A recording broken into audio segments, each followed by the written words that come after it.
Hey, what's up, guys? Vous écoutez Growing the Pack. Je suis votre animateur Julien Bournival, puis si vous êtes ici, c'est parce que vous avez compris une chose. Un autre niveau est possible. Un autre niveau de vie spirituelle, relationnelle, émotionnelle, financier. Un autre niveau est possible et c'est votre devoir d'essayer d'y accéder. Maintenant, vous pouvez continuer à blâmer votre boss, la lune, les étoiles si vous voulez, mais il n'y a rien qui va changer tant que vous déciderez pas de changer. Let's fucking get it! Bon, Ouais, c'est c'est ça, ça. tu disais?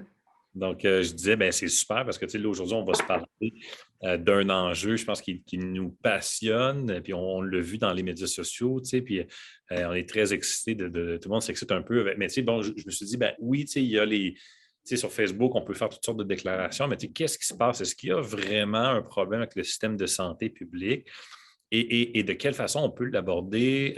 Si, disons, je mets des lentilles de PhD, puis je me dis, bien, comment on peut l'aborder? Donc, j'ai fait un article qui va être publié là, sur ma page Facebook professionnelle, Dr. Christian Bordelot, PhD, puis sur mon Medium aussi. Donc, c'est, dans le fond, la surconsommation des services de santé dans les régimes publics. Puis, dans le fond, qu'est-ce qui arrive? C'est on regarde, puis il y a des études à l'appui, c'est très bien documenté, il y a une bibliographie. Donc, ce n'est pas juste là, Robert ou Steve là, qui s'excite sur Facebook. Il y a vraiment une bibliographie, puis il dit, bon, qu'est-ce qui se passe au Québec qui ne se passe pas, par exemple, en Floride? Et donc, il y a une surconsommation de soins, parce que lorsque c'est une assurance, les soins de santé, on a la Régie de l'assurance maladie du Québec. C'est une assurance. Donc, la différence, c'est que l'assurance, elle est publique au Québec, elle est privée dans d'autres endroits. Et lorsque c'est public et qu'il n'y a pas de déductible, tout le monde le comprend bien au niveau de la voiture, par exemple, tu as un déductible. Si tu n'avais pas de déductible, tu commençais à te fatiguer un peu de ta peinture en avant sur ton véhicule, tu pourrais toi-même aller t'accrocher quelque part pour demander à ton assureur de te refaire une belle peinture. Définitivement. 500 $ de déductible, tu dis, ouais, la peinture va me coûter 1000, 500 de déductible, ça ne marche peut-être pas. Donc, les assureurs privés ont rapidement compris qu'il y a énormément de moral hazard chez les êtres humains et que si tu ne leur mets pas un déductible, ta courbe normale va être que tu vas te faire fourrer. Ben oui. Donc, Parce que là, c'est nous collectivement qui se fait fourrer. oui, parce qu'on se fourre tous nous-mêmes. On est tous des contribuables de cette assurance-là et on la surconsomme tous dans une distribution normale. Et là, les études, dans le fond, un peu partout dans le monde, ont étudié qu'est-ce qui se produit dans les régimes assurantiels. Puis dans l'article qu'on publie aujourd'hui, on va en parler. Donc, je trouve que c'est une belle intro, d'une certaine façon, au fait qu'on veut parler aujourd'hui des services de santé ensemble, puis pourquoi ça va si mal au Québec, puis qu'est-ce qui se passe au Québec là, qui ne se passe pas ailleurs. Et il y a ça, puis il y a aussi le fait que quand l'argent que tu gères n'est pas la tienne, il y a des fortes chances, dans le fond, que tu ne la gères pas de façon très efficace. Je pense que les fonds du gouvernement sont gérés d'une façon catastrophique. Et je pense qu'on dépense 1 milliard en tests PCR, puis 12 millions par année. C'est combien de millions par mois déjà qu'on met en publicité pour la COVID? C'est énorme, c'est énorme. Puis, c'est sûr mais moi en charge du budget, là, moi en tant qu'entrepreneur, là, puis je te le règle le problème, c'est vraiment pas trop long. Là. J'ai rempli les hôpitaux de lits, j'engage du staff, j'enlève les hosties de restrictions, je diminue un peu aussi toute l'hostie de paperasse administrative corporative. Ça n'a aucun crise de sens. Là. Il avait montré à un moment donné leur organigramme, ça a l'air de quoi? Là? 50% du monde, dans le fond, ne soigne pas, sont juste là pour faire de la paperasse, puis man, mais ça, c'est le point. Restons sur ce point-là, parce que, je veux dire, on a cette intuition-là.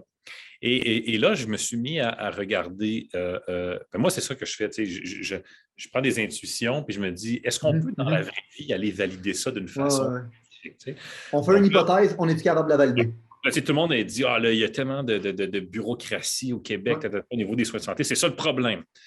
Quand tu compares les frais administratifs engendrés par le régime d'assurance privée décentralisé en Floride versus celui du Québec, tu as un coût par habitant administratif plus élevé en Floride qu'au Québec. Donc, parce que c'est décentralisé, il y a plein de différentes cliniques, le monde se parle. Il y a un dédoublement administratif qui, dans toutes les études, se traduit par une forme d'inefficience. Puis, d'une certaine façon, c'est normal parce que Je veux dire, c'est un peu comme dans The Theory of the Firm, tu sais, 1937. Tu sais, pourquoi les firmes existent? Parce que quand tu fais une intégration verticale, tu fais une centralisation, tu as de la synergie. Tout le monde comprend ça. Souvent en business, tu fais une intégration. Tu sais, je veux faire le design, la construction, je veux être investisseur, je veux tout faire en même temps parce que c'est bon pour moi. Je veux même fabriquer mes propres cuisines. Donc, dans la santé, le fait que tu sois intégré verticalement, ça amène des choses positives. Donc, le Québec, là-dessus, au niveau du coût administratif, ce n'est pas nécessairement là qui est le problème. Le problème est qu'on n'a pas investi dans notre capacité hospitalière parce qu'il n'y a pas d'incitatif à mieux servir les clients. En Floride, depuis 2 ans, puis ça, c'est vraiment intéressant, il y a une croissance fulgurante de la capacité hospitalière à donner des soins en urgence puis de courte durée. Pourquoi? Parce que si tu es une entreprise privée, tu es un assureur privé, tu es une clinique médicale privée, tu te dis, wow, tous ces gens-là, là, c'est des clients. Donc, à cause de la COVID, il y a une augmentation de ma clientèle. Donc, qu'est-ce que je veux faire? Je veux répondre à ma clientèle. Nous, au niveau du service public, on n'a pas cette capacité-là de répondre rapidement. Puis, le fait que ça soit centralisé, ça a fait en sorte que nous, on a beaucoup de très, très gros hôpitaux au Québec, alors qu'en Floride, il y a beaucoup de petites cliniques d'urgence centralisées. Tu te promènes là, entre un Subway, là, puis un IW, là, puis le Sonoco, là, il y a genre Urgent Care 24 heures. Là. Tu peux aller là directement. Alors que, tu sais, ici, on n'a pas vraiment ce modèle-là. Donc, ça fait en sorte que ces petites cliniques-là décentralisées sont très facilement capables de s'adapter versus de gros hôpitaux qui aussi te prennent beaucoup de temps à construire parce que, tu sais, même si tu dis, il y a 2 ans, OK, la COVID, elle frappe au mois de mars, avril, mai, on commence à se dégeler un peu, on part ça. Là, il faut que tu fasses du procurement, c'est toute qu'une histoire. Là, tu sais, au Québec, c'est rendu long et compliqué à construire. Donc, il y a de la difficulté à construire. Puis nous, on l'a beaucoup vécu. En ce moment, je suis en Outaouais. Et l'Outaouais, je pense, était la région du Québec était dans les régions très urbaines les plus touchées. Puis même, je pense que c'était au printemps passé, nous, on était parmi les derniers à réouvrir parce qu'on disait, tu sais, on n'a pas de capacité hospitalière en Outaouais.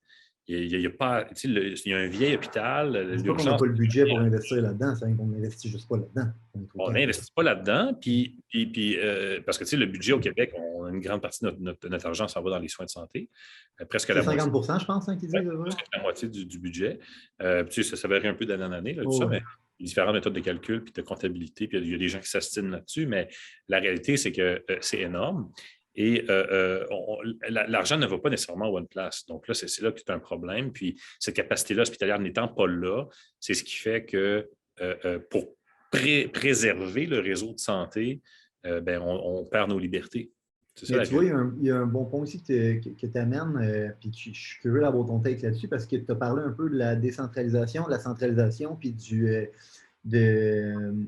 moi, j'ai tout le temps cru qu'en centralisant toutes mes opérations, je vais souvent mutualiser des frais, ce qui me donne l'impression que je deviens un petit peu plus performant, mais en vrai, je finis par me créer une structure administrative qui finit plus, aussi. Puis souvent, ça fait que, dans le fond, je deviens moins performant qu'avoir plein de petites centrales qui sont autogérées, qui sont décentralisées, puis que oui, il y a des choses qui sont dédoublées et même triplées d'un fois, mais en bout de ligne, vu qu'ils ont le contrôle sur leur propre truc, ça leur permet d'être capable de prendre des décisions aussi puis de virer de bord sur un dizaine comparativement à si tout serait centralisé dans mon opération, tu sais. Fait que, puis je pense que c'est un peu le truc que tu voulais parler aussi, parce que si je reprends... tu regardes ça, puis je vais te donner un exemple, parce que tu sais, il faut comparer, mettons, des pommes avec des pommes. Si on pense, par exemple, à la téléphonie cellulaire au Canada. OK?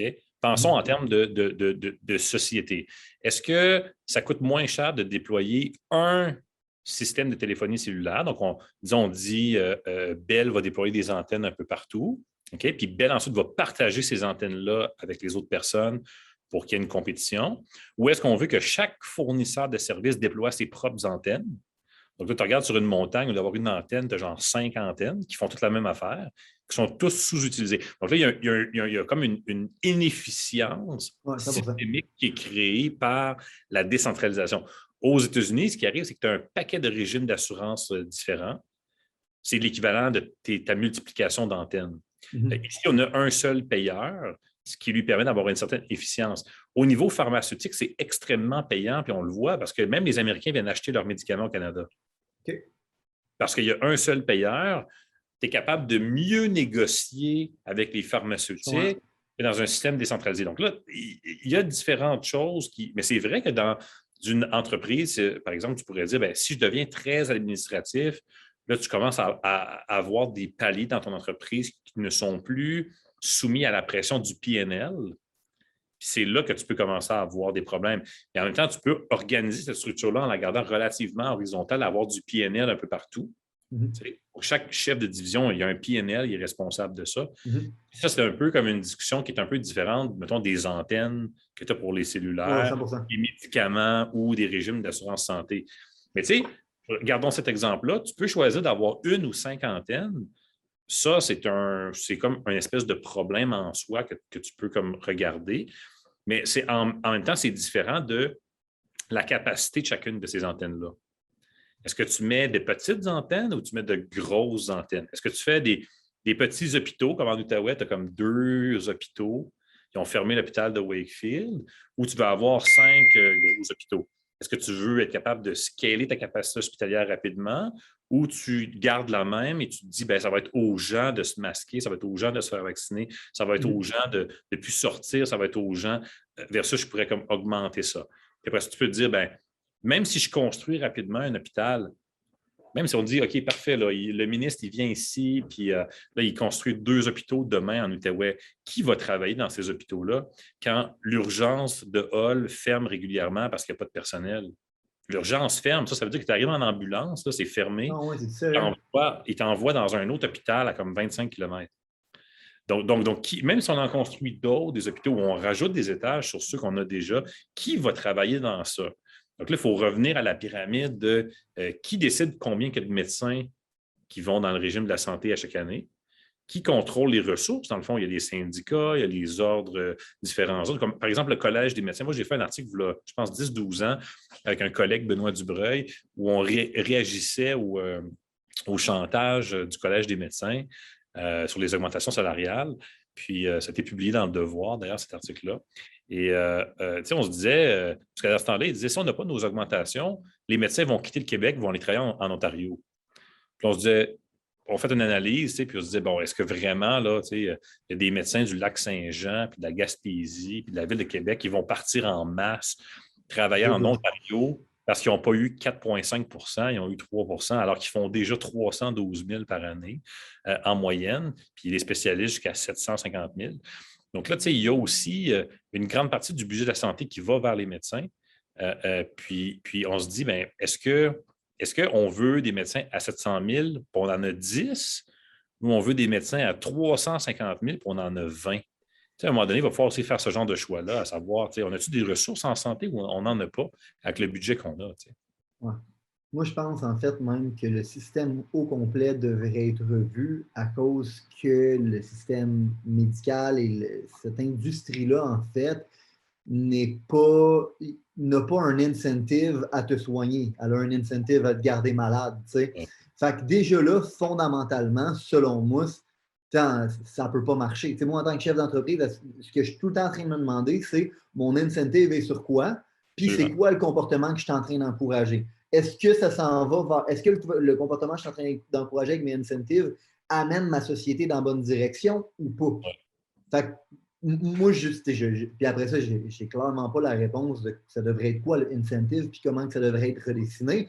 Mais je pense qu'en tant que société, à un moment donné, il faudrait peut-être qu'on s'assoie à la table de dessin, même, puis qu'on dise, OK, ben, ce système-là, il ne marche pas. On peut leur boire. L'autre effet aussi très, très pernicieux, puis ça, je pense que j'ai entendu, puis honnêtement, personne d'autre en parler, mais c'est que l'effet de la centralisation fait en sorte que l'enjeu de la santé devient extrêmement politique au Québec. Moi, j'étais en Floride régulièrement. J'ai passé quasiment plus de temps depuis octobre en Floride qu'ici. Et je regardais les nouvelles le soir, je parlais avec les gens. Et personne ne parle de la COVID en Floride. Tu es en Floride en ce moment. Personne n'est stressé avec ça. Ce n'est pas un enjeu. Les gens vivent tout à fait normalement. Personne n'est masqué. Et tu te rends compte que lorsque tu écoutes Ron DeSantis, le gouverneur de la Floride, parler de la COVID, ce n'est pas un enjeu qui est politique dans le sens où si vous êtes vulnérable, restez chez vous. Si vous voulez vous protéger, tu peux mettre, si tu veux, un masque, tu peux en mettre 2, tu peux en mettre 3, tu peux mettre 3 masques, une visière, tu peux te mettre un soupe d'astronaute si tu as envie. C'est un peu comme tu pars en expédition dans le bois, tu peux t'amener un sifflet pour les ours, tu peux t'amener du poivre de Cayenne, tu peux t'amener les deux, tu peux t'amener un shotgun. Tu sais, genre, ça devient comme qu'est-ce que tu veux t'amener pour te. As-tu une corde de survie? As-tu un canif?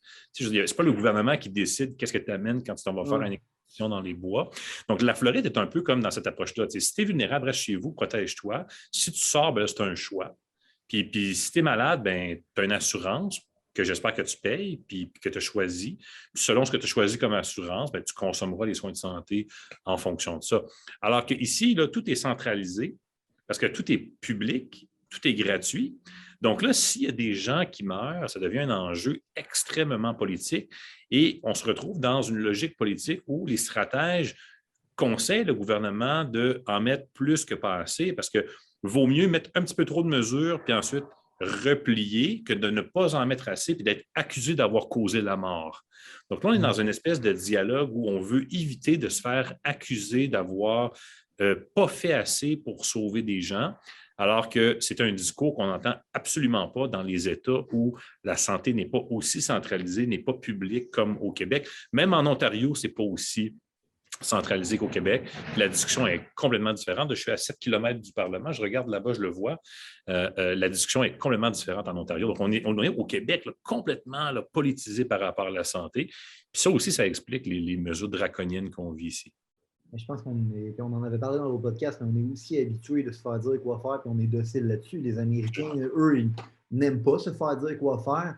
On attribue une très grande valeur à leur liberté individuelle. Moi, ça m'avait marqué quand j'étais ici. Mon premier condo, mon voisin, c'était un DJ qui fait des beats pour DJ Khaled. Vraiment bon, le DJ. Il est vraiment, vraiment ça coche. Il a gagné des Grammys. Mais Chris faisait du beat en plein milieu de l'après-midi puis en plein milieu de la nuit, même, puis mes murs, ils shakaient partout dans la maison. C'est une catastrophe, tu comprends? Puis, moi, en plus, je travaille tout le temps dans la maison. Fait que j'essayais d'avoir une discussion avec lui, de descendre son beat. Rien à faire. Puis après ça, j'essayais d'avoir une discussion avec l'administration des condos. Rien à faire non plus. Ils n'en ont rien à chier parce que, dans le fond, j'étais en train de brimer sa liberté individuelle de travailler de chez lui, tout comme moi, j'ai ma liberté. Fait que des fois, ça va à un extrême que nous, les Québécois, on n'est vraiment pas habitués. Mais il y a une énorme différence d'un point de vue culturel dans leurs valeurs de, eux, la liberté individuelle, c'est tellement important. Puis nous, au Québec, ben, c'est le collectif, puis on est prêt à brimer toutes les libertés individuelles au nom du collectif. Mais à un certain point, pour moi, ça n'a pas de sens parce que le collectif est basé de l'individu. Fait que si je suis en train de brimer les individus, ben, le collectif, en bout de ligne, n'existe plus. Oui. Non, absolument. C'est vrai ce que tu dis, puis je pense qu'il y a une différence culturelle importante, puis c'est là que politiquement, les stratèges font évidemment des focus group et sentent que les Québécois aiment énormément les mesures sévères et particulièrement les personnes âgées. Et s'il y a un électorat que la CAQ a besoin de solliciter pour faire des percées sur l'île de Montréal, c'est les personnes âgées. Donc, si tu es un stratège de la CAQ, tu sais déjà que le vote des 25 à 45 ans t'est acquis en grande partie. Ce que tu vas aller chercher, c'est du 45+, et le 45+ réagit extrêmement positif aux mesures draconiennes. Pourquoi? Parce que déjà, quand tu es rendu à ces âges-là, tu ne sors plus bien, tu ne vas plus beaucoup au restaurant. C'est sûr que tu ne sors pas dans les bars. Fait que, un couvre-feu à 10-11 heures le soir, ça ne t'affecte même pas. Donc, tu sais, il y a quelque chose d'intelligent d'un point de vue stratégie politique. Et ça, c'est quelque chose que, encore là, je n'ai pas encore vu personne parler de cette analyse-là, à savoir à quel point c'était bénéfique politiquement. Puis évidemment, on le sait, la CAQ, en ce moment, si on regarde une carte électorale, l'île de Montréal, elle est complètement rouge. Il n'y a pas de bleu de CAQ sur l'île de Montréal. Et pour être un gouvernement qui est durable, comme un gouvernement provincial durable au Québec, à un moment donné, on ne peut pas avoir Montréal et le reste du Québec. Il faut qu'il y ait une percée à Montréal pour aller chercher une certaine légitimité dans ce gouvernement-là provincial. Et puis, ça passe par les personnes âgées.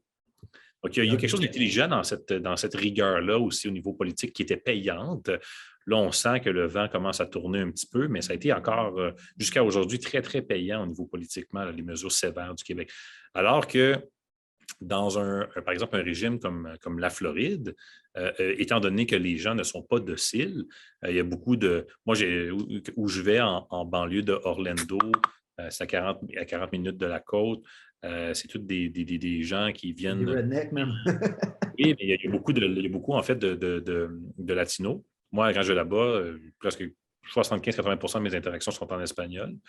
Ces gens-là arrivent des pays comme le Honduras, le Salvador, le Guatemala, le Mexique. Tu sais, là, les gros gouvernements là-bas, là, c'est pas quelque chose de positif. En fait, Non. là-bas, les gouvernements, la seule chose qu'ils font, c'est de fourrer puis t'enculer après. Quand ils arrivent aux États-Unis, ils sont comme wow, la liberté. Donc, c'est aussi ce qui fait que les républicains en Floride ont de bonnes chances dans ces endroits-là où il y a beaucoup d'immigration. Et ça fait en sorte que de déployer des mesures sévères, c'est absolument pas politiquement payant dans des États comme ça, où est-ce que des gens arrivent dans d'endroits où les gouvernements étaient très, très forts, puis on fait beaucoup, beaucoup de mal, se méfie beaucoup des gouvernements, de l'intervention gouvernementale, alors que nous, au Québec, on adore l'intervention gouvernementale. On aime beaucoup ça lorsque le gouvernement intervient avec de beaux programmes. On aime les beaux programmes. On aime ça dépenser de l'argent, puis on aime augmenter les taxes pour en dépenser encore plus. Donc ça, c'est une différence qui est vraiment marquée. Il n'y a pas de taxes en Floride. Donc, ça limite énormément l'intervention gouvernementale parce que même si tu veux commencer à intervenir politiquement parce que tu as le goût de faire des annonces, tu apprends où ton argent? Tu n'as pas de taxes de lever. Alors que nous, au Québec, on lève des taxes, Revenu Québec, on amène notre propre agence de collection, Revenu Québec, pour faire des beaux programmes. Donc, c'est sûr que les approches sont différentes en termes de capacité de créer des choses. Puis c'est des incitatifs que les politiciens ensuite vont avoir à faire des annonces ou à dépenser de l'argent pour tenter de gagner d'autres élections dans le futur. On va parler de tout ça. Tu as combien de temps, toi? Là, j'ai un hard stop à 3 heures. Là, il est. OK, bon, on va commencer ça tout de suite. Je vais juste retrouver exactement qu'est-ce que tu m'avais écrit. Je vais commencer avec ça. Et je vais me prendre une petite puff. Ça va m'asseoir plus confortable. Ça.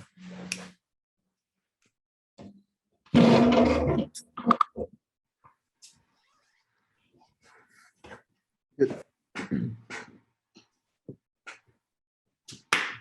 That's it. Hey, what's up, guys? Bienvenue à un nouvel épisode de Growing the Pack. Aujourd'hui, j'ai un épisode que j'avais vraiment hâte. J'étais vraiment excité de recommencer l'année avec ça. C'est quelque chose qui est rare. En fait, c'est la première fois que ça va arriver que je réinvite un même invité. J'essaie tout le temps de garder un peu de diversité puis de ne pas réinviter 2 fois le même invité. Fait que pour que je le réinvite, c'est que moi, je l'ai trouvé vraiment, vraiment, vraiment intéressant. De un, on ne s'en cachera pas, là, tout le monde est au courant à quel point j'ai un penchant vers les connaissances sociales et l'économie, ces choses-là. C'est toutes des choses qui m'intéressent énormément parce que je gagne ma vie à travers ça, ma compréhension de ces principes-là, puis son application dans mon entreprise, c'est ce qui me fait gagner ma vie. Fait que moi, c'est un sujet qui m'intéresse, d'en apprendre plus, puis d'amener quelqu'un qui est hautement éduqué là-dessus, puis moi, me permettre d'en apprendre et de valider mes théories. De un, je trouve ça excitant pour moi, mais de deux, on a eu une conversation en ligne avec un de nos amis communs, Nicolas Ray. Si tu nous écoutes, what's up, Nick? Tu avais fait un post par rapport à la COVID, puis les restrictions, puis tout le non-sens qui se passe en ce moment. Puis notre chum, notre invité aujourd'hui, Dr. Christian Bordelot, PhD, est venu commenter sur ta publication. Ce qui se passe en ce moment, c'est tout simplement la plus grande expérience en live du système de gestion socialiste centralisé versus la gestion privée et décentralisée. Et moi, à ça, j'ai répondu, ben amen, tabarnak, OK? Parce que ça fait 2 ans que je passe mon temps à répéter ça à tout le monde, puis que j'essaye d'éduquer tout le monde un peu sur des principes fondamentaux de l'économie, parce que moi, je les vois en application, puis j'en vois la différence en regardant qu'est-ce qui se passe aux États-Unis, puis qu'est-ce qui se passe au Québec. J'ai répondu, ben malheureusement, personne ne le voit, puis vu que moi, je ne suis pas un économiste, ben, je suis supposément pas qualifié pour lever ces flags-là. Parce que quand je lève ces flags-là, on me dit tout le temps que je suis un cave et que je ne comprends rien à l'économie. Fait que vous n'avez pas l'air d'apprécier mon take là-dessus. Fait qu'au lieu de continuer à marteler la même chose, mais c'est un tabarnak, on va réinviter mon chum, Christian, pour qu'on soit capable d'en parler. Ben, j'ai dit, bro, si tu viens sur mon podcast, on en parle, puis il dit, ben, je suis là, on se fait un show juste là-dessus, puis je vais décalisser ce système-là en live. Puis en passant, pour ceux qui ont écouté le dernier épisode, c'est rare que Christian il se fâche. Okay? C'est rare qu'il s'accousse. Fait que, qui disent, je vais décalisser ce système-là en live, moi, ça m'a excité, ben raide. Okay? Fait que, juste avant de commencer puis de te passer la parole, Christian, juste répéter que ce show-là, ce podcast-là, je le fais par plaisir, je le fais parce que j'ai envie de repartager un petit peu, moi, les connaissances qui m'ont permis de me rendre où je suis dans la vie en espérant que ça va permettre à d'autres personnes de se rendre où est-ce que je suis dans la vie plus rapidement que moi, ça m'a pris. Puis la seule chose que je vous demande en retour, c'est si vous voyez de la valeur là-dedans, si vous pensez que ça peut vous aider, que ça peut aider un ami, que ça peut réveiller des gens, s'il vous plaît, faites juste nous aider, partagez ce message-là. Ça nous aide plus que vous pouvez le penser. Fait que, ceci étant dit, Christian, je suis content de te recevoir une deuxième fois sur le podcast et qu'on parle de ça. Écoute, c'est un plaisir d'être là. Puis, je ne savais pas que c'est la première fois que tu réinvitais une personne. Là. Maintenant, écoute, tu me dis ça maintenant, je suis très, très content.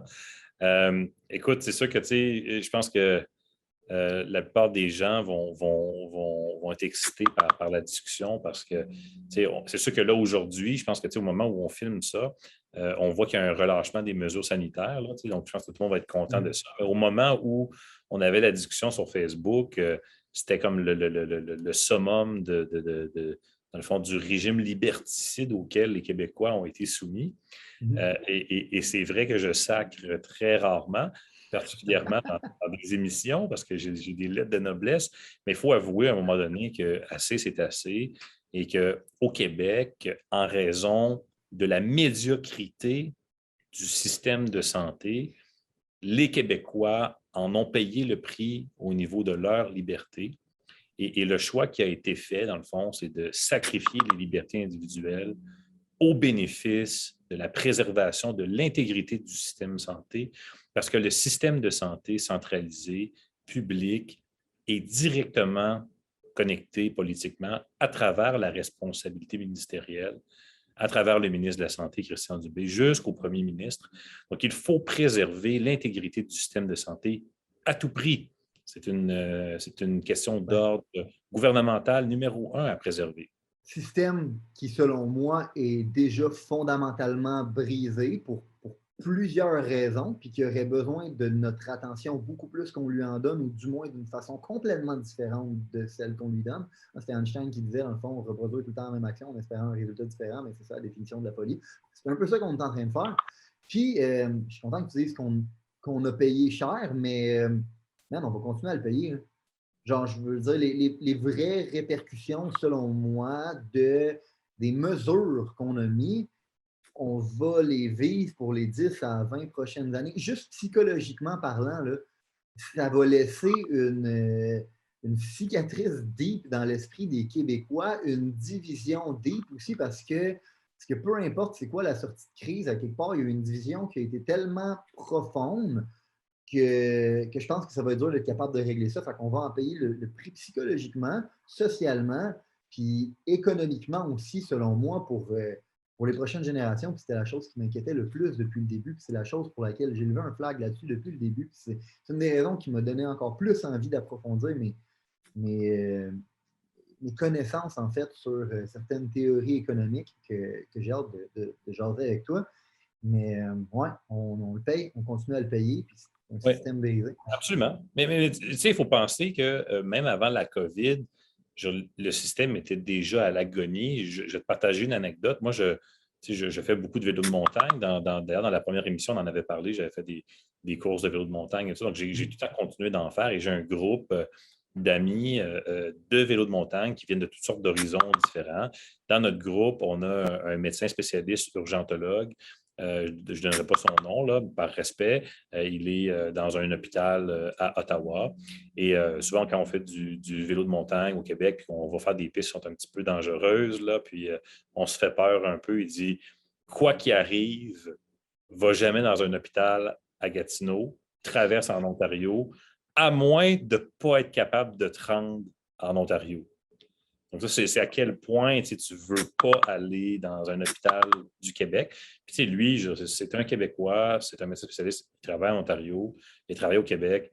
Il dit ça n'a rien à voir. Là, puis c'est deux provinces canadiennes. Je dis, mais on n'a même pas commencé à parler de comparer les États-Unis avec le Canada ou le Québec avec la Floride. Là. On parle des deux provinces, les plus proches l'une de l'autre, qui ont des histoires similaires, qui ont des régimes similaires. La différence est majeure. Je parlais avec une autre personne, même Excuse-moi de avant. t'interrompre, Christian. Es-tu game de fermer tes notifications? OK, tu les entends, excuse-moi. Ouais. C'est lequel qui fait ça, bouge pas. Il y en a une couple, j'entends quelqu'un qui tape puis une fois de temps en temps, fait que je me dis c'est intéressant ce que tu dis, fait que je veux pas que le monde soit déconcentré par ça. Absolument. Donc, tu sais, même avant, la COVID, quelqu'un qui me disait, tu sais, si tu veux, par exemple, une arthroscopie du genou, c'est environ 2 ans d'attente au Québec, 1 an et demi, 2 ans d'attente. C'est 3 à 6 semaines en Ontario. Donc, il y a comme des problèmes qui prédatent. Et moi, je me rappelle, depuis, écoute, je vais avoir 40 ans, là, et depuis que je suis tout jeune, je peux voir en boucle là, les annonces de les urgences débordent, des réformes pour essayer d'arrêter les civières dans les couloirs. Les civières dans les couloirs, même qu'à un moment donné, on enlevait les roues des civières pour pas que ça soit des civières, c'est devenu des lits en enlevant les roues. C'est tellement rendu la folie. Donc, ça fait tellement longtemps que ça dure, puis je dirais même, Lucien Bouchard avait essayé de travailler là-dessus. Pauline Marois a déjà été, elle avait mis à la retraite des infirmières par dizaines de milliers. C'est tellement quelque chose qui date de très, très longtemps. Ouais. On ne peut pas croire que c'est la faute de la COVID-19.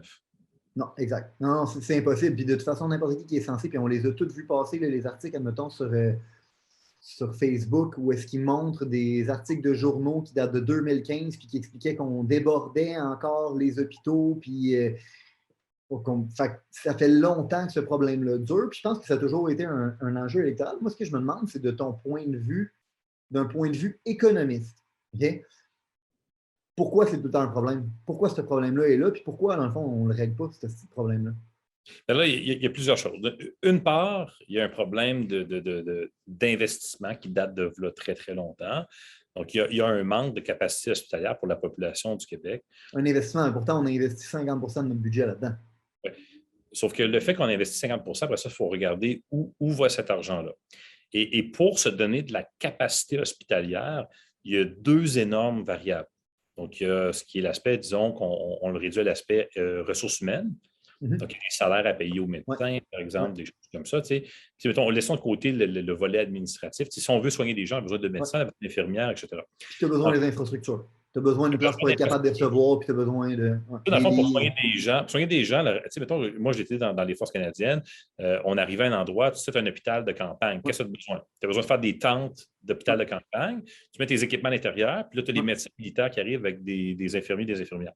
Là, tu es prêt à soigner. Okay? Fait qu'on a besoin de ces 2 choses-là si on veut être capable d'augmenter notre capacité.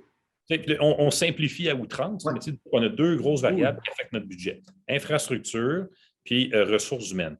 Et dans les 2 cas, on est en deçà de tous les standards de l'OCDE.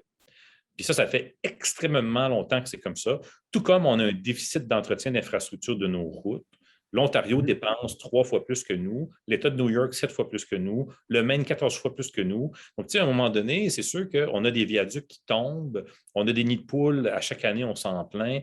On ne dépense pas suffisamment pour nos routes, on ne dépense pas suffisamment pour nos infrastructures hospitalières et on n'a pas assez de gens à l'intérieur de nos infrastructures pour les animer correctement. Et là, la question, elle est, si on pense à la France où un médecin est un salarié de l'État qui gagne 100 000 nous, on a des médecins à 700, 800, 900 000. Moi, je connais des médecins qui font 1 million, 1,2 million avec des spécialités, qui font des blagues de jaquettes, parce que quand tu leur fais mettre une jaquette, ils chargent un 75 $ de plus. On a un système où, finalement, les médecins sont devenus des atomes libres que même le directeur général d'un hôpital n'est pas capable de gérer.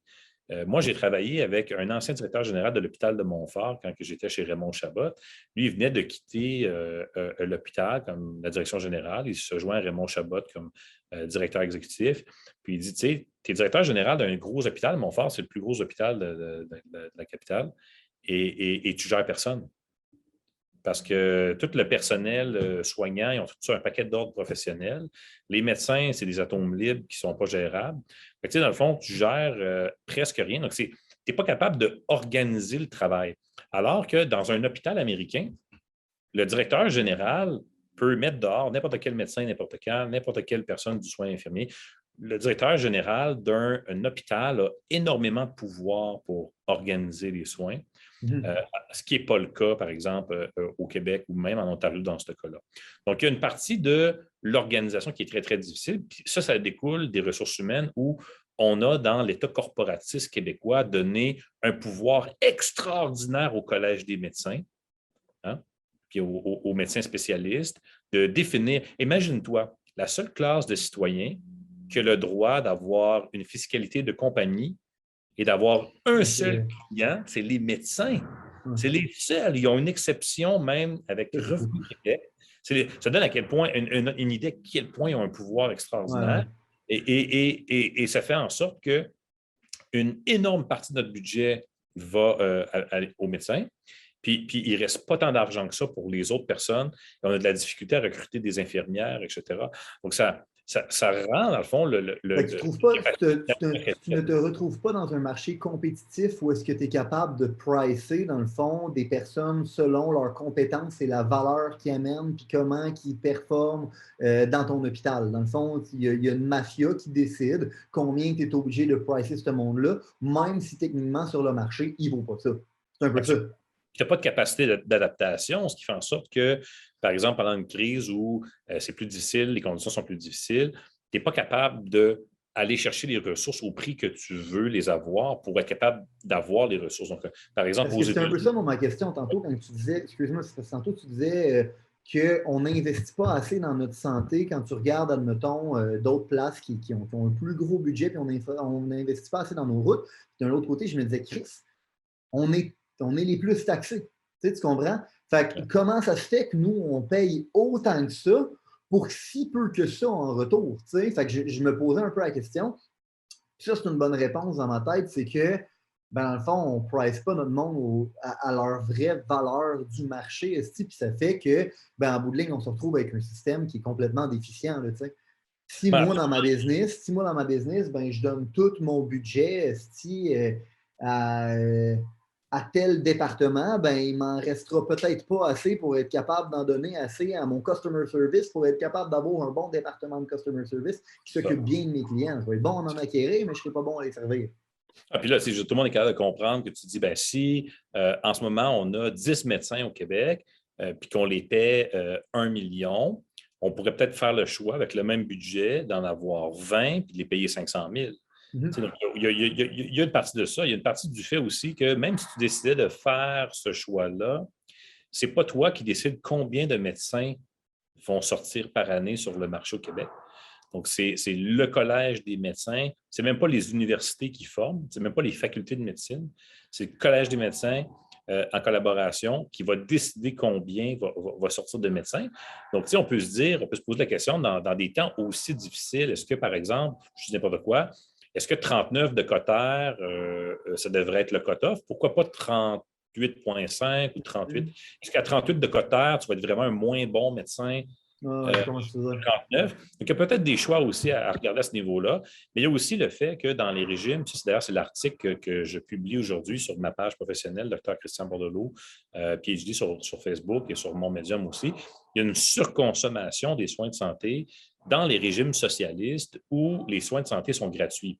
Et l'anecdote, tous les Québécois la connaissent, des gens qui ont des rhumes avec une toux légère et qui se présentent avant la COVID. La COVID, on pourrait dire oui, mais c'est peut-être la COVID. Mais tout le monde connaissait la blague avant la COVID, des gens qui se présentent à l'hôpital, à l'urgence. Puis d'ailleurs, il y a énormément de réformes pour tenter de dire aux gens, allez pas à l'urgence, allez dans la clinique, etc. Il y a toutes sortes de gens qui cherchent des excuses barbes pour ne pas se présenter au travail, des excuses de fatigue, ça va à l'urgence, aller chercher des... Donc, il y a une surconsommation. Donc, ça, c'est l'anecdote. Empiriquement, donc j'ai été sortir ça avec une bibliographie. Donc, on a regardé toutes les études. On publie ça aujourd'hui pour voir est-ce que cette surconsommation de soins de santé là, qui découle de l'organisation du système des soins de santé, Est-ce que ça affecte grandement ta capacité hospitalière? Donc, la réponse, elle est oui. Donc là, si tu compares, par exemple, Oui, deux c'est capacités sûr et certain que hospitalières c'est- similaires, tu as un engorgement lorsque c'est complètement gratuit parce que tu n'as pas de déductible à la consommation. Même chose avec des médicaments, par exemple, dans les régimes où les médicaments sont gratuits et qu'il n'y a pas de déductible, il y a une surconsommation de médicaments et même que dans certaines études, on va jusqu'à dire que les médecins vont faire des prescriptions de complaisance plus facilement, sachant que le client n'aura pas à payer pour le médicament. Et puis, évidemment, on est payé à l'acte. Donc, à chaque fois qu'on fait une prescription, on est payé aussi.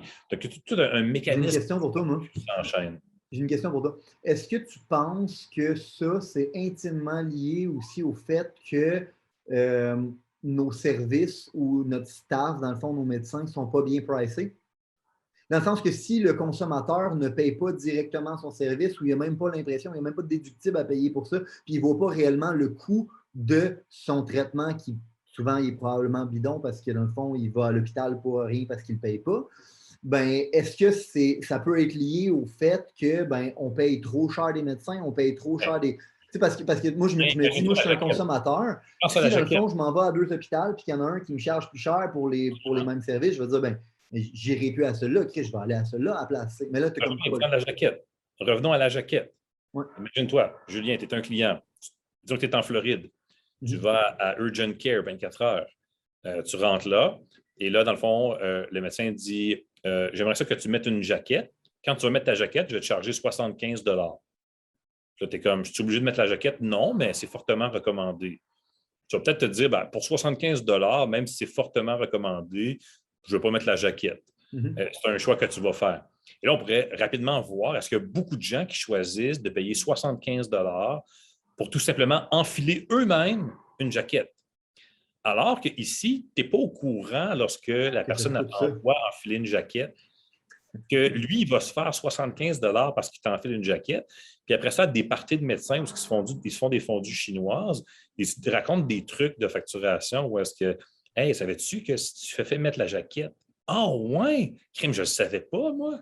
Ah ouais, crime, je vais leur faire mettre des jaquettes. Donc, tu sais, toutes les incitatifs sont comme, tu sais, il y a des médecins qui sont très honnêtes. Ils facturent ça. Puis attends, mais juste pour être bien sûr de comprendre le système. Dans le fond, eux, ils facturent ça à l'État. Bien, tous les médecins facturent à la Régie de l'assurance maladie, ils sont payés à l'acte. OK, je ne savais pas. Si mettre une jaquette, ça devient un acte, bien, à ce moment-là, ils vont facturer à la Régie de l'assurance maladie.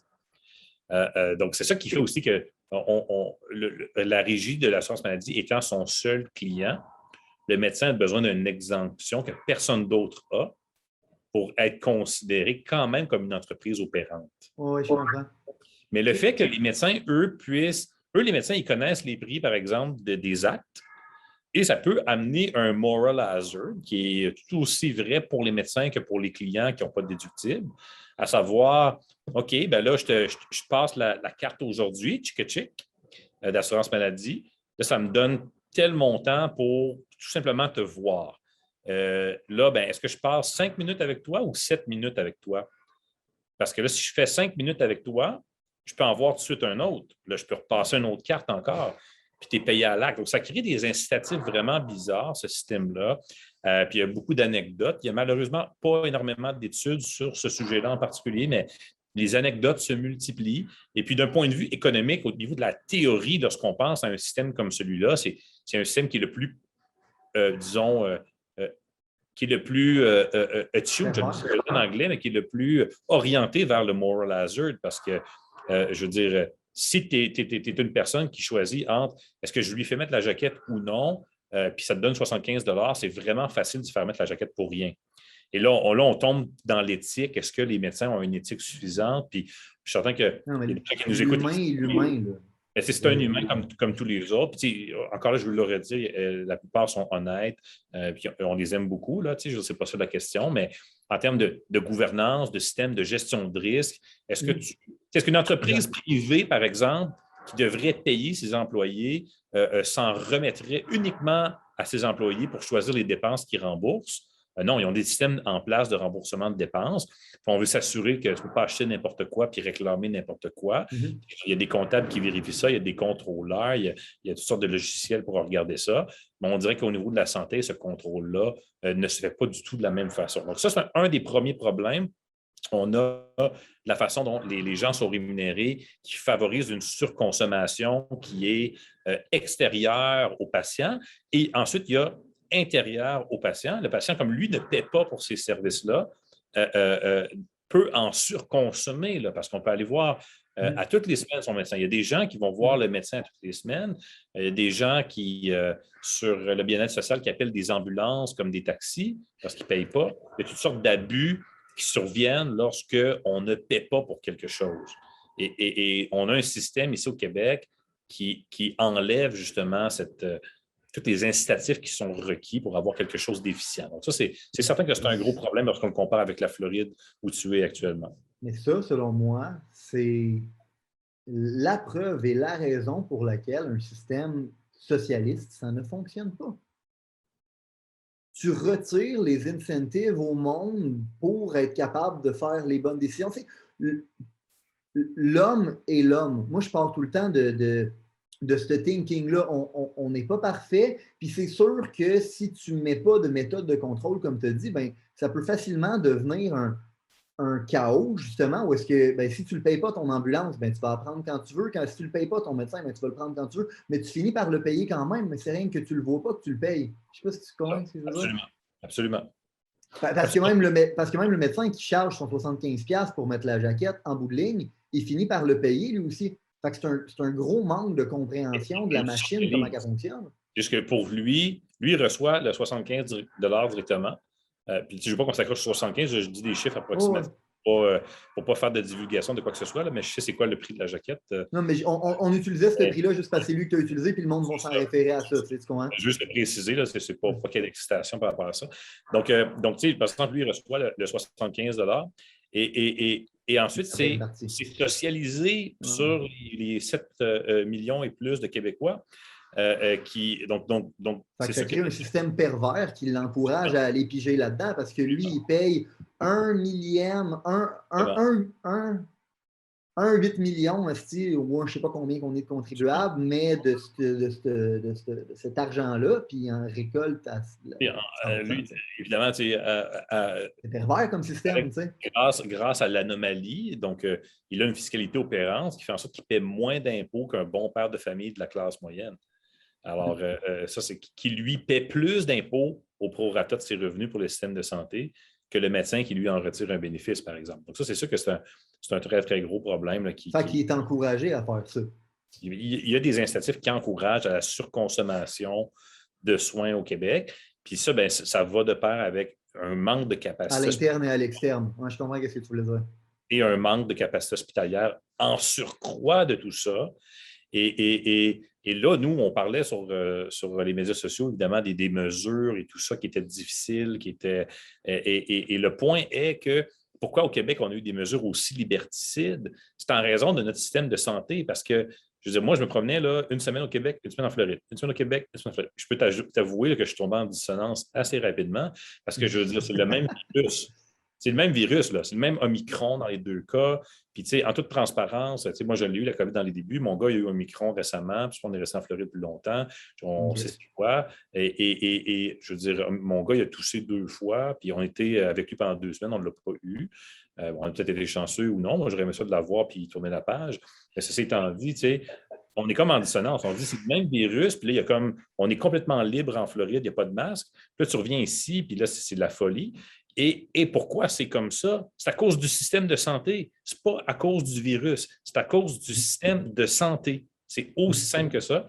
Et pour le préserver, le système de santé, il faut réduire les libertés des gens. Donc ça, c'est le choix qui a été fait politiquement. Pourquoi? Parce que c'est extrêmement payant politiquement de réduire la liberté des gens, parce que les Québécois aiment ça, se faire dire quoi faire. Tu le disais tantôt, puis tu as tout à fait raison. Et en plus de ça, au niveau politique, la CAQ, ce qu'elle a besoin d'aller chercher, c'est du 45 ans et plus. Les personnes âgées. Les personnes âgées, c'est une clientèle qu'ils doivent aller chercher, qui n'était pas là précédemment. Cette clientèle-là adore les mesures sévères parce que ces gens-là ne sortent plus beaucoup dans les restaurants. Ça ne sort pas après 10-11 heures, couvre-feu, ça ne dérange pas. Et les jeunes, encore là, ça fait mal. Donc, ça ne dérange pas les personnes âgées. Donc, on y va à ce niveau-là. Et Ah, puis c'est les personnes à risque. Fait qu'eux, ils ont l'impression, dans le fond, on est en train de réduire les libertés de tout le monde. Oui, pour eux. Oui, mais moi, je le disais sur Facebook, c'est comme quand ça se fait que je vais magasiner au Sport Expert le 23 décembre, puis c'est plein de personnes âgées. Qu'est-ce que tu fais là si tu as 76 ans, puis tu fais de l'emphysème aigu? Qu'est-ce que tu fais au Sport Expert? Donc, il y a ça. Mais en plus de ça, qui a le plus gros voter turnout? Les personnes âgées, ça vote des personnes âgées. Bien plus que des 18-24 ans, bien plus que des 25-40. Des personnes âgées, ça va voter. Puis beaucoup de personnes âgées vont voter. Donc, quand on regarde des statistiques, par exemple, en sciences politiques de voter turnout, plus tu vieillis, plus le voter turnout augmente. Donc, si tu vas aller chercher du vote, il faut faire sortir le vote. Les personnes âgées, ça sort le vote. Tu peux même envoyer un autobus pour aller les chercher et les amener au bureau de vote. Donc, les personnes âgées, le vote, ça sort. C'est une clientèle incroyable. Donc, politiquement, là, on se retrouve avec un système de soins de santé centralisé socialiste qui est hyper politisé, dont tout le monde dépend. Donc, ça monte directement en haut, complètement au ministre de la Santé, premier ministre. Et pour préserver ce système de santé-là duquel on est responsable, on ne peut pas se permettre un échec politiquement, on enlève des libertés et c'est payant politiquement de les enlever. Donc, on est dans une espèce d'Alice au pays des merveilles. Là, tu arrives en Floride, c'est complètement différent. Là-bas, la santé, c'est quelque chose qui te regarde toi. Personne ne va t'empêcher de te protéger. Tu n'es pas obligé de te protéger.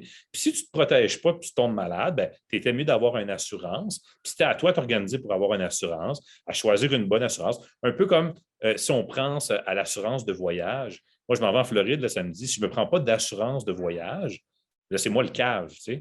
Ouais, c'est à moi aller magasiner en ligne. Puis j'ai beaucoup de choix. Tu sais, je peux me prendre une grosse assurance de luxe. Quelqu'un va m'appeler pour me parler si je suis malade. Ou je peux prendre une petite assurance où jambes cassées, il me rapatrie. C'est toi qui choisis ça. Tu sais. Donc là-bas, c'est à toi à choisir ça. C'est à toi à t'occuper de toi-même et à te protéger. Puis, si tu as peur, ben reste chez vous, mets-toi toi un masque, mets-toi une visière, prends soin de toi. Si c'est l'inverse, toi, Julien Bournival, qui est en santé, tu vas rester chez vous. Pendant ce temps-là, les personnes âgées vont chez Sport Expert acheter des balles de tennis ou des petits cossins par rapport.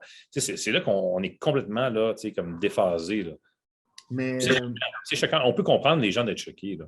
Oui, mais on en avait parlé. C'est une énorme différence culturelle qu'il y a entre les États-Unis et le Canada. Moi, comme je te disais tantôt avant le show, mon ancien condo, le premier condo que j'avais eu ici, j'étais voisin avec un DJ. Puis ce DJ-là, il a gagné des Grammys. C'est le DJ à DJ Khaled. C'est le beatmaker à DJ Khaled. Fait que, il fait des super de bons beats. Mais le problème, c'est qu'il fait des beats en plein milieu de la journée, puis en plein milieu de la nuit, puis il met le son vraiment fucking fort, puis mes murs, ils shake, puis moi, je travaille de la maison, puis je suis pas capable de travailler. Je ne pouvais pas avoir une discussion avec lui par rapport à ça parce que j'étais en train de brimer ses droits individuels de travailler de chez eux. Puis quand j'ai essayé de me plaindre, dans le fond, à la régie des condos, il n'y a rien qu'ils pouvaient faire parce que, dans le fond, il allait aller brimer ses libertés individuelles, puis ils ne font pas ça, eux, techniquement.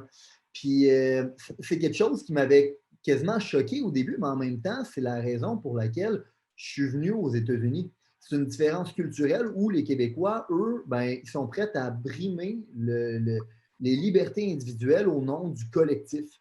Puis, comme je te disais tantôt, pour moi, ça ne fait aucun crise de sens parce que, dans le fond, si tu brimes l'individu à terme, il n'y en existe plus de collectif. Puis c'est un peu ça qu'on est en train de voir au Québec en ce moment. Dans le fond, tout le monde est brimé par ça, puis tout le monde va payer pour les erreurs qu'on est en train de faire en ce moment. Mais je me demande, parce qu'on en a parlé aussi tantôt avant le show, il y a une partie de ça, c'est même toi qui l'avais amené, tu me parlais que quand tu étais à Orlando, il y avait beaucoup, beaucoup d'immigrants. Moi, c'est une chose que j'ai remarqué, quand je prends le taxi, souvent, c'est des Latinos qui viennent du Venezuela, il y en a qui viennent de Cuba. À chaque fois, j'ai une discussion avec ces gens-là. Ce monde-là, ils ne veulent pas se faire dire quoi faire. Ils n'en veulent pas d'intervention de l'État dans leur vie. Pourquoi au Québec, on veut tant que ça de l'intervention de l'État dans notre vie? Ouais, on est habitué à l'intervention étatique. Tout ça, ça remonte à la Révolution tranquille. Hein? Rappelons-nous, jusqu'à la Révolution tranquille. Oui, tu en avais parlé dans le dernier épisode. Absolument, absolument. La Révolution tranquille, les Québécois, on avait encore de la difficulté à prendre notre place dans la société. Moi, je me rappelle même d'histoires où mon père travaillait dans le temps chez White Motors à Montréal. Puis comme francophone, tu montais, tu étais jamais là. Tu ne peux pas monter plus haut chez White Motors. Là, tu sais. Encore dans les années 60, là, dans le début des années 60. Tu sais, évidemment, Révolution tranquille, tout ça change. Les Québécois prennent leur place à coup d'intervention gouvernementale. Donc, on se met à publier. On nationalise tout. Là, on nationalise l'hydroélectricité. Là, on envoie par là la Société de l'assurance automobile du Québec. Si tu fais une accident de voiture, c'est le gouvernement qui va te payer avec la SAQ. C'est tellement bon ce que tu dis, parce que je me souviens d'une discussion que j'ai eue avec mon père. Puis moi, j'étais complètement révolté que nos médias soient financés à ce point-là par l'État, puis que, dans le fond, le budget publicitaire des médias soit détenu quasiment en grande majorité par le gouvernement. Pour moi, ça ne faisait aucun sens. Pour moi, c'était un grave conflit d'intérêts. Puis dans le fond, ça ouvre la porte, encore une fois, à un système pervers, rempli de corruption, où est-ce que c'est nous autres, les contribuables, qui s'est enculés. Puis pour lui, c'est venu le chercher, émotionnellement. Là, puis là, il est rentré dans une histoire de guerre là, entre les Canadiens anglais et les Canadiens français. Puis c'est normal, nous autres aussi, ça nous prend nos médias. Puis pour ça, il faut qu'on investisse dans nos médias. Fait que, il y avait comme, là, je comprends le point que tu me dis, que dans notre histoire, on a eu besoin de l'intervention de l'État pour nationaliser plein de trucs. Fait que ce monde-là, dans le fond, ils ont été éduqués et programmés à se dire, c'est une bonne chose parce que c'est ça qui est fait un peu notre libération. Mais dans le fond, cette libération-là est venue à un certain coût. Est-ce que le coût, c'est qu'on a centralisé toutes nos affaires, tout le pouvoir dans les mains d'une catégorie de gens qui est la classe dirigeante. Puis quand on fait ça, c'est jamais une bonne idée parce que l'homme est l'homme, puis l'homme est facilement corrompu. Puis au-delà de ça, on en parle depuis le début, mais des systèmes socialistes comme ça, ce pas des systèmes qui sont performants d'un point de vue opérationnel quand tu compares ça à des systèmes plus décentralisés. Mais là, je comprends. Puis je te jure, quand j'ai eu cette conversation-là avec lui, c'est venu le chercher, man. Il a pété une coche après moi. Puis moi, j'étais comme... Voyons donc, tu ne peux pas comprendre que c'est un conflit d'intérêts. Il me semble que c'est n'importe qui avec moindrement du bon sens se dit, non, l'État ne devrait pas être en contrôle des médias. Sinon, le média, c'est quoi qu'il fait? Il fait rien qu'être un porte-parole pour l'État. Fait que tu n'auras jamais la vraie version des choses de même, tu sais. Ouais. Ça date de notre histoire, puis on a fait des choses. On a eu un État qui est devenu très, très corporatiste où justement on a acheté une certaine paix sociale avec les syndicats, avec l'organisation du travail. Par exemple, si on compare la construction au Québec et en Ontario, ici, je veux dire, on a un paquet de RBQ, de CCQ, de ASQ, de toutes les choses irrégulières, etc. Alors que tu arrives en Ontario, puis c'est le marché, c'est vraiment différent. Donc, tout ça, d'après toi, l'histoire, ça. Ça, d'après toi, c'est aussi une des raisons pour laquelle on paye énormément, mais que dans le fond, il n'y en a pas grand qui est réellement investi dans nos services. Oui, bien, tu sais, en fait, ça a eu des effets pervers parce que le fait que lorsque le gouvernement intervient, ce que ça fait, c'est qu'il y a un retrait, dans le fond, des capitaux privés. Et un des exemples qui étaient les plus étudiés. Pourquoi? Tu vas le voir, donne-moi 2 secondes, tu vas le comprendre immédiatement. Les universités, pense à Montréal. Ouais. Il y a un côté de la montagne, c'est francophone. Il y a un côté de la montagne, c'est anglophone. Tu as l'Université de Montréal, tu as McGill. 2 pôles universitaires d'importance qui sont dans le top 100 des universités mondiales. Okay? On est dans la même province, on est au Québec. Dans la même province. Là, je ne fais même pas comme Québec, Ontario, dans la même province. OK? Ouais. Français, anglais. La même île. OK? Top 100. L'Université de Montréal n'a presque pas de grands donateurs. McGill a un legacy de donations familiales. Tu rentres là, les pavillons, il y a des mausolées avec toutes les. Il y a des tableaux, la famille, un tel a donné tant d'argent, Puis c'est des campagnes incroyables. On peut penser aux États-Unis, aux universités, grandes universités américaines, Harvard, Princeton, etc. Mais même juste au Québec, Concordia, même chose. Qui donne à l'UQAM? Lorsqu'on met le gouvernement en place, le privé se retire. Nous, par exemple, on a un régime où on prend soin des personnes âgées. Donc, les familles se désengagent de leurs personnes âgées. Dans les pays où le gouvernement n'intervient pas dans la prise en charge des personnes âgées, les familles s'occupent de leurs grands-parents, souvent vont aménager des maisons multifamiliales, multigénérationnelles, vont rester impliquées. Donc, à chaque fois où le gouvernement step in, il y a un retrait. Et là, la question qu'il faut se poser, dans le fond, ce qui est retiré est remplacé. Quels sont les incitatifs? Donc, on remplace des gens qui sont des salariés de l'État par des personnes privées. Qui va s'occuper mieux de ta mère? Toi, ta famille ou quelqu'un de l'État, par exemple? C'est sûr qu'il y a des soins spécialisés qu'on pourrait dire. Oui, bien évidemment, mais... etc. Mais toi, tu peux quand même décider de t'en payer une infirmière à domicile. Tu vois, est-ce que ta mère elle va mieux manger si c'est toi qui es en charge de ses repas à domicile? Tu peux engager un chef cuisinier, tu peux engager une infirmière, tu peux engager. Donc, tu sais, il y a comme ça. Puis là, on pourrait dire oui, il y a certaines personnes qui n'ont pas les moyens, mais l'idée est qu'au niveau pur des incitatifs, tu as plus d'incitatifs à t'occuper de ta mère que n'importe qui d'autre. 100%. Puis si tu me donnes le budget d'être capable de le faire, au lieu que je le donne à l'État, je vais faire un bien meilleur job que l'État. Exactement. Puis là, après ça, tu tombes dans l'allégorie de l'UNICEF.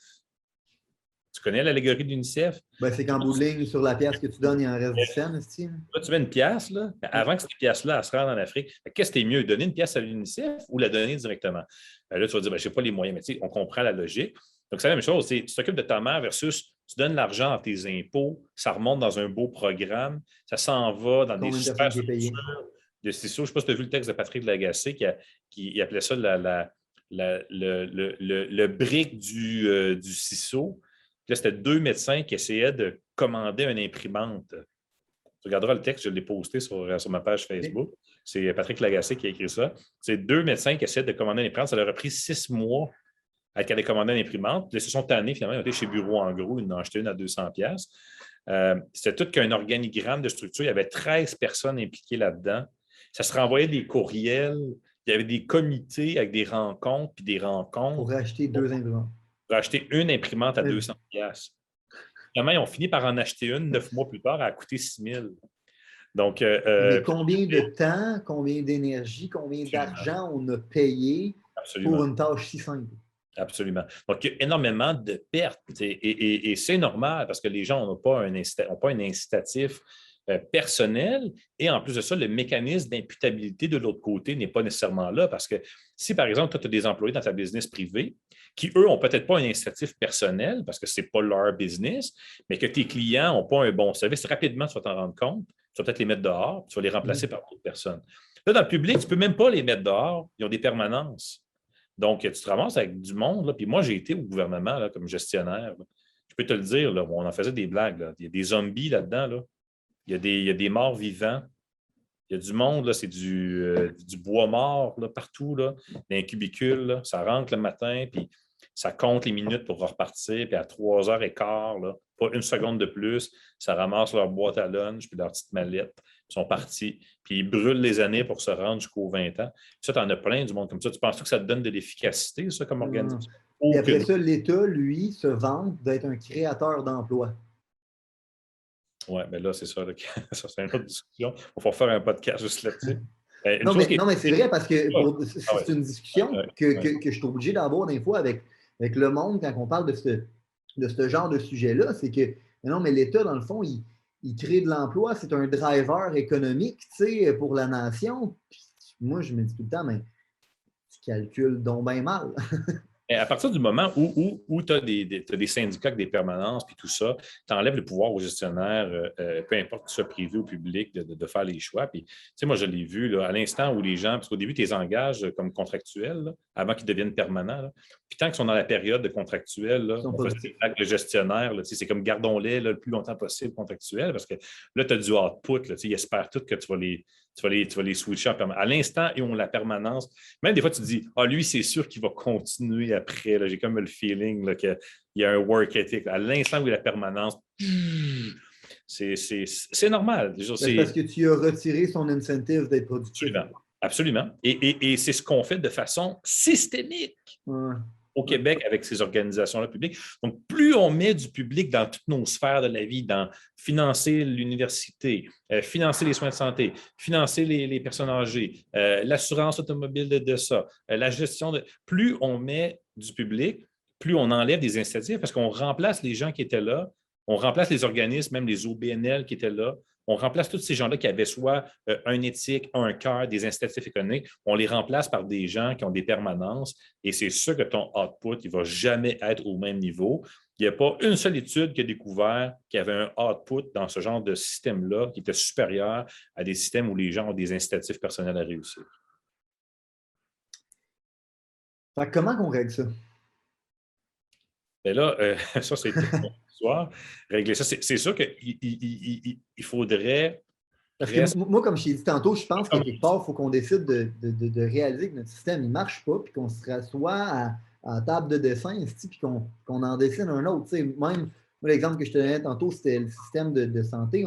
L'incentive, il est à garder des gens malades et non à les soigner. Déjà ça, d'un point de vue logique, ça ne fonctionne pas. Tu sais, fait qu'il y a beaucoup de choses à redessiner d'un point de vue incentive pour être capable de créer une société qui est performante, mais on commence par quoi, même? Mais tu sais, la première chose, c'est avant même de commencer par quoi, c'est est-ce que le système ne fonctionne pas? Puis d'une certaine façon, on peut quand même mettre une bémol à dire, tu sais, Il fonctionne. et Est-ce on qu'il a peut quand être même. optimisé? Oui. Ben voilà. C'est parce que, tu sais, je veux dire, le personnel, par exemple, si on pense à la qualité académique, intellectuelle, par exemple, ou de formation que les médecins reçoivent, on est dans les tops au monde. Je veux dire, on a des infirmières bachelières, cliniciennes, etc. On est dans les tops au monde. Moi, j'en connais plein des gens. Ma sœur, elle est infirmière dans le réseau. Hein, elle affectée à la COVID, d'ailleurs. Et on en parle souvent. Et les gens sont de qualité. C'est un problème d'incitatif et de structure. Est-ce que les syndicats devraient avoir autant de pouvoir? Est-ce que le Collège des médecins devrait avoir autant de pouvoir? Est-ce que les médecins devraient gagner 1,3 million payés par l'assurance maladie qui a de la difficulté à voir et à auditer tout ça? Là, les questions sont là. Est-ce que les directeurs d'hôpitaux devraient être capables de gérer leur personnel et de faire des horaires comme du monde? Il y a comme c'est comme un ensemble de choses qui doit être revu. Puis après ça, de se dire, moi, j'ai l'impression, ce que tu me dis, c'est qu'il y a beaucoup de grandes institutions qui ont été érigées là, une couple de décennies, qui étaient bonnes à l'époque, puis qui avaient sa raison d'être, qui aujourd'hui sont devenues trop puissantes, puis que ça ne fait plus aucun crise de bon sens. bien, ça a été très, très bien documenté. Il y a beaucoup de politologues qui travaillent d'ailleurs sur la politique et les syndicats. Il y a des gens qui ont même bien documenté, par exemple, comment la fraternité des policiers va protéger ses membres, même des fois avant l'intérêt du public. Donc, on crée des organisations pour protéger des membres et puis ils font qu'est-ce qu'ils sont là pour faire. Donc, il ne faut pas s'en surprendre. Ceci étant dit, maintenant, est-ce que, comme société, si on se disait, bon, on alloue, je dis n'importe quoi, 1 milliard en santé par année. Mm-hmm. Moi, toi, tout le monde, on paie des taxes et des impôts pour ça. Qu'est-ce qu'on a envie de faire avec ça? Imaginons-nous que c'est comme un budget familial. Qu'est-ce qu'on veut faire avec notre 1 milliard? Est-ce qu'on veut doubler le nombre d'infirmières, tripler le nombre? Si on réduisait de moitié l'enveloppe accordée aux médecins, on pourrait doubler le nombre d'infirmières. Est-ce que c'est quelque chose qu'on veut faire? Il va falloir qu'on ait des choix de société avec ce budget-là qui est énorme, qui est 50 du budget de la province. Là. Qu'est-ce qu'on fait avec cet argent-là? Est-ce qu'on réduit les salaires des médecins et on augmente le nombre d'hôpitaux? Est-ce qu'on réduit le salaire de tout le monde et on augmente le nombre d'hôpitaux? Est-ce qu'on double le salaire des infirmières pour attirer des gens dans la profession? Est-ce qu'on donne des pouvoirs? Tu sais, pendant très très longtemps, le Collège des médecins a défendu bec et ongle les prérogatives des médecins pour pas que les infirmières ou les paramédics posent certains gestes médicaux qui pourtant, depuis des décennies, étaient faits aux États-Unis. Les paramédicaux aux États-Unis avaient des pouvoirs d'intervention immédiats qui sauvaient des vies. Et ici, pendant super longtemps, on disait non, non, non, ça appartient uniquement aux médecins. Les paramédics ne peuvent pas faire ça. Donc, on a été très, très long à s'adapter à ça. Et là, au fur et à mesure, on a laissé les infirmières faire un petit peu plus de choses. Les paramédics faire un petit peu plus de choses. Est-ce qu'il y a peut-être encore beaucoup d'autres choses qu'on pourrait comme faire descendre finalement dans la pyramide, augmenter justement le nombre de ressources à ce niveau-là pour augmenter notre capacité de traitement? Parce que ce qui vient de nous faire très, très mal dans la COVID, c'est qu'on a un manque de capacité hospitalière. Donc, c'est peut-être ça qui devrait être le leitmotiv de la discussion. C'est on a un budget qui est prédéfini, on ne peut pas dépenser plus que ça. Donc, on doit augmenter notre capacité hospitalière avec ce budget-là. Comment on réalloue les ressources? Je m'excuse, à 1,3 million, même si tu fais 1,1, tu vas être très, très confortable quand même. On prend ce budget-là et on engage 5 nouvelles infirmières. Peut-être que c'est des choix comme ça qu'on va devoir faire. Puis tu ne penses pas qu'on aurait déjà le budget pour le faire? Parce que moi, je regarde comment ils dépensent dans les médias, puis comment ils dépensent en tests PCR. Puis moi, je me mets en tant que chef d'entreprise, justement, qui regarde mes données, puis je me dirais, ben ça, c'est ridicule, on coupe là-dedans, ça, c'est ridicule, on coupe là-dedans, tu sais. Puis bien évidemment, oui, il y a une question de salaire, comme tu as dit, que oui, c'est une question de société qu'on devrait avoir. Mais j'ai l'impression que, encore une fois, puis là, après, c'est moi je n'aime pas l'option de dire à quelqu'un c'est combien que tu peux gagner. Ouais. Fait qu'on dirait que fondamentalement, ça m'énerve. Mais encore une fois, c'est une question de système parce qu'aux États-Unis, il n'y a pas personne qui décide combien qui peut gagner. C'est le marché, dans le fond, qui va décider combien qui peut gagner. Fait que moi, j'ai comme un problème avec la planification et l'organisation étatique de ce genre de choses-là. Puis je pense que si on s'en remet au même type de système pour essayer de résoudre ces problèmes-là, dans le fond, on ne les résoudra jamais réellement à long terme. Je ne sais pas si tu comprends ce que je veux dire. Absolument, mais on pourrait certainement améliorer grandement les choses en augmentant cette capacité hospitalière-là. Tout comme on pourrait décider de doubler le budget d'infrastructure au niveau routier pour les réparer, les routes, puis commencer à faire du travail à ce niveau-là. C'est certain qu'on pourrait tout démolir et recommencer à zéro. Est-ce que c'est réaliste? Non. Non, parce qu'on n'a pas cette... C'est un peu comme aujourd'hui, on a encore le clavier QWERTY. Tu sais pourquoi on a le clavier QWERTY? Parce que lorsqu'on avait des dactylos, il fallait organiser les touches qui étaient les plus fréquemment utilisées pour pas que les petits bâtons de dactylo s'entrecroisent. Et le layout optimal du secrétariat, c'était le layout QWERTY qu'on a sur les claviers actuels. Aujourd'hui, puisqu'il n'y a plus de petits bras, tu pourrais rechanger les lettres pour avoir un nouveau layout qui est encore plus optimal. Ça a déjà été étudié jusqu'à 3 fois plus optimal pour taper plus rapidement. Mais qui veut réapprendre le clavier QWERTY? Personne. Et on n'est jamais avec ça. On a comme une espèce de path dependency dans le layout QWERTY.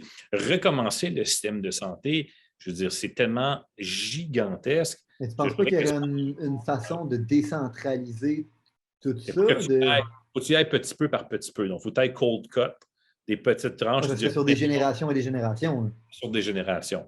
C'est sur des générations. Tu peux pas. Il n'y a aucune façon que tu vas dire, OK, on recommence tout à zéro. Là, c'est pas possible. Mais c'est sûr que si on pouvait le faire, imaginons-nous qu'on rêve, on est dans le metaverse. ou qu'on vient de fumer quelque chose de très bon. Bien là, c'est certain qu'on pourrait du jour au lendemain augmenter l'efficience. On pourrait faire un très gros bond en avant. Et ensuite, c'est ça va être la difficulté, ça va être de démanteler. C'est un peu comme le World Trade Center. Là. Si tu veux démolir ça, tu ne peux pas arriver avec une petite pelle mécanique. Puis il faut que tu planifies tes détonations. Il faut que tu places tes explosifs. Puis, ça prend des plans. Puis c'est toute une histoire. Mais à court terme, on a un problème de capacité hospitalière. Ça peut se régler même en conservant ce régime-là. Mais est-ce qu'il y a une volonté politique d'aller à la charge contre le Collège des médecins, d'aller chercher des ressources qui sont à différents endroits, qui devraient être rapatriées, de revoir le système de paiement des médecins, de leur dire, bien maintenant, vous allez devoir payer vos impôts comme tout le monde. Pourquoi qu'un médecin à 1,3 million ophtalmologiste paie moins d'impôts pour de ses revenus que Robert, qui est comptable, ou Manon, qui est infirmière, justement, tu sais? Pourquoi il y a cet avantage-là, lui? Cette exemption-là, je suis entièrement d'accord avec toi que ça ne fait pas de sens. Sinon, donnons-la à tout le monde dans le système de la santé. Exact. Donnons-la à tout le monde. Il faut être cohérent. Il faut être cohérent parce que sinon, c'est difficile de demander à des gens de. On a de la misère à donner des augmentations aux infirmières depuis des années. Puis au niveau des médecins, c'est tout le temps des augmentations extrêmement grandes. Donc, c'est difficile pour les gens dans le système de santé de rester motivés aussi. De toute façon, on dit on a de la misère à recruter des infirmières. Les infirmières sont là et ils écoutent les blagues des médecins qui font mettre les jaquettes. C'est difficile pour elles de rester motivées aussi dans ce système-là. Donc, ça va prendre plus de décentralisation. Il faut commencer tranquillement à séparer la bête. Donc, plus de décentralisation. Et est-ce que tu penses que, parce que, OK, je suis d'accord avec toi, comment tu penses que ce changement-là peut être amené aux Québécois qui a tendance à aimer se faire contrôler et se faire diriger puis se faire dire au revoir? Ben, le Québécois aime sa carte d'assurance maladie. Ouais. Donc, ça, là, il aime la gratuité des services. Il aime beaucoup, beaucoup ça. Donc là, on a toute qu'une pente à remonter à ce niveau-là. Parce que tantôt, un des gros problèmes que tu as dit, c'est justement le fait que, mais vu qu'on ne le paye pas, cette assurance-là, ou qu'on ne le paye pas directement, ben, on a tendance à surutiliser Absolument. nos services. Donc là, je vais te dire, tu vas maintenant, tu ne surutiliseras plus les services et tu vas payer. Donc, si tu es un surconsommateur au Québec, de services, mais si tu es un surconsommateur de services qui ne paye pas, tu n'es pas content. Oui, exact. Donc là, il y a de la game politique aussi là-dedans qui va se. Tu sais, comment tu le fais? Parce que la majorité des Québécois sous-payent. Hein? C'est un peu comme la majorité des Québécois qui ne payent pas d'impôts ou qui reçoivent des retours d'impôts. Tu leur dis, tu leur enlèves ça, ils ne sont pas contents. Donc, il y a comme aussi des chiffres. Puis ces gens-là sont où? Puis c'est à quel moment que tu veux faire ça? Puis toi, tes élections, y arrivent quand? Là, c'est un peu maintenant, tu sais, avec la vague de restrictions, on a des élections qui s'en viennent. Là, tu n'as pas la même capacité de faire ton tough que l'année passée. Mm-hmm. L'année passée, tu peux toujours te dire, les études de sciences politiques, les Québécois, ils ont 6 mois de mémoire. Mm-hmm. Donc, politiquement. Donc, j'ai le temps de refaire d'autres beaux programmes, de redépenser de l'argent, de donner des cadeaux juste avant la campagne. Mm-hmm. Je vais donner plein de cadeaux, puis on ne pensera même plus à ça. Là, tu te rapproches de plus en plus de ton échéancier électoral. Là, les gens ne sont pas contents. Là, on vient de dire aujourd'hui, le 31, on va réouvrir plein d'affaires. Quand tu regardes les données, tu es comme, ouais, ils ne sont pas vraiment plus belles que.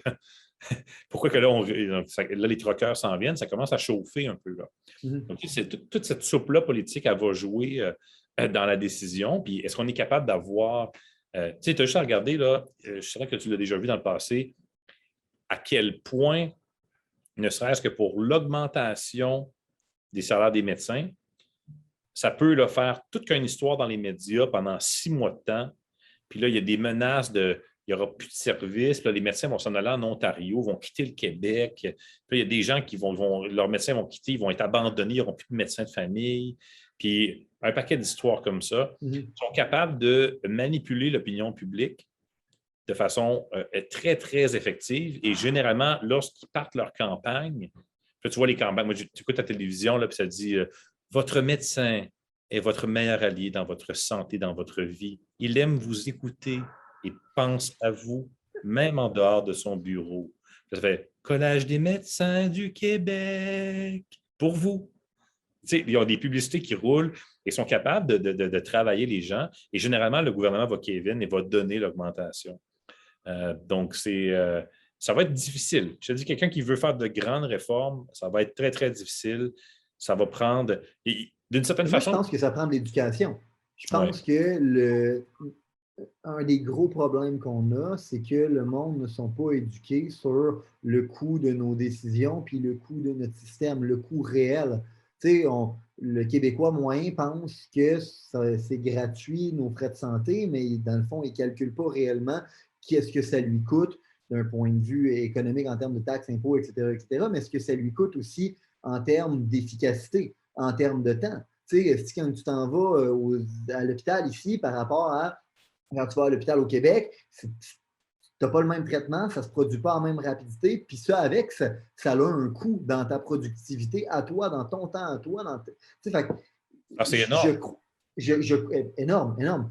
Puis sur ton énergie aussi, est-ce que quand ça fait des mois que tu attends des rendez-vous puis que tu n'es pas traité, puis, bref. Ça c'est tellement. Tu dis, c'est incroyable. Mais c'est ça, moi, j'ai l'impression. Ouais. Pardon?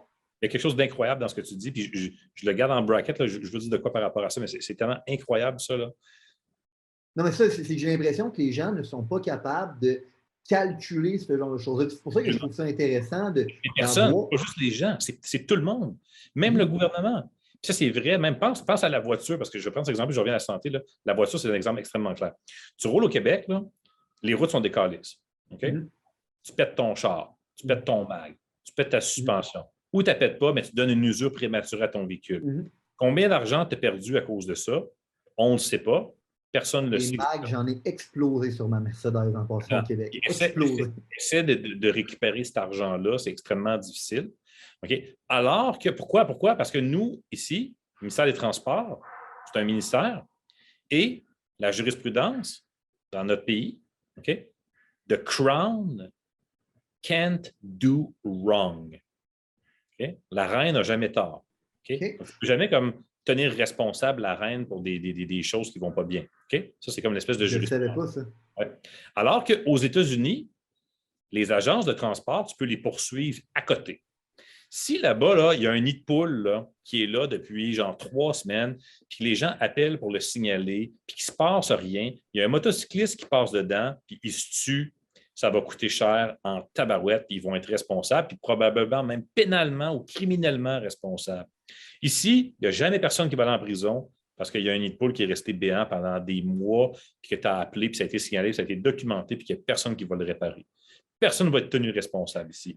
Alors qu'aux States, il y a des gens qui vont aller en prison. Donc là, il y a vraiment aussi quelque chose de différent qui se passe. Santé, c'est encore une fois un truc d'incentive. Mais là, au niveau de la santé, tu ne sais pas comment que ça coûte. Il n'y a pas personne qui sait comment que ça coûte. Donc, il y a une surconsommation dans ça. C'est la même chose aux États-Unis. Tu es plus au courant de ce que ça coûte. Tu sais, il y a vraiment, là, c'est là que la clé elle est, c'est que les gens ne sont pas au courant de combien d'argent est investi dans ça par rapport à eux, qu'est-ce qu'ils dépensent. Puis tant aussi longtemps qu'on n'est pas au courant de ça, on ne peut pas prendre de décision, on ne peut pas prendre il n'y a pas de choix à faire, on n'est pas au courant. C'est pour ça que je pense que la clé, c'est l'éducation, éduquer les gens autour de ce genre de concept-là. Parce que aussitôt que tu comprends, puis il est simple la théorie de l'incentive, mais aussitôt que tu la comprends, est-ce que tu regardes la société sous un autre angle, tu sais? Absolument. La centralisation, décentralisation aussi, tu sais, ça a des impacts sur ta productivité et puis sur ton efficience, comme on parlait tantôt. Fait que moi, je me demande, peut-être pour être capable d'éduquer les auditeurs, es-tu capable de faire justement de différences, de parallèles entre l'efficacité d'un système décentralisé comme on a aux États-Unis puis un système qui est centralisé comme on a au Québec?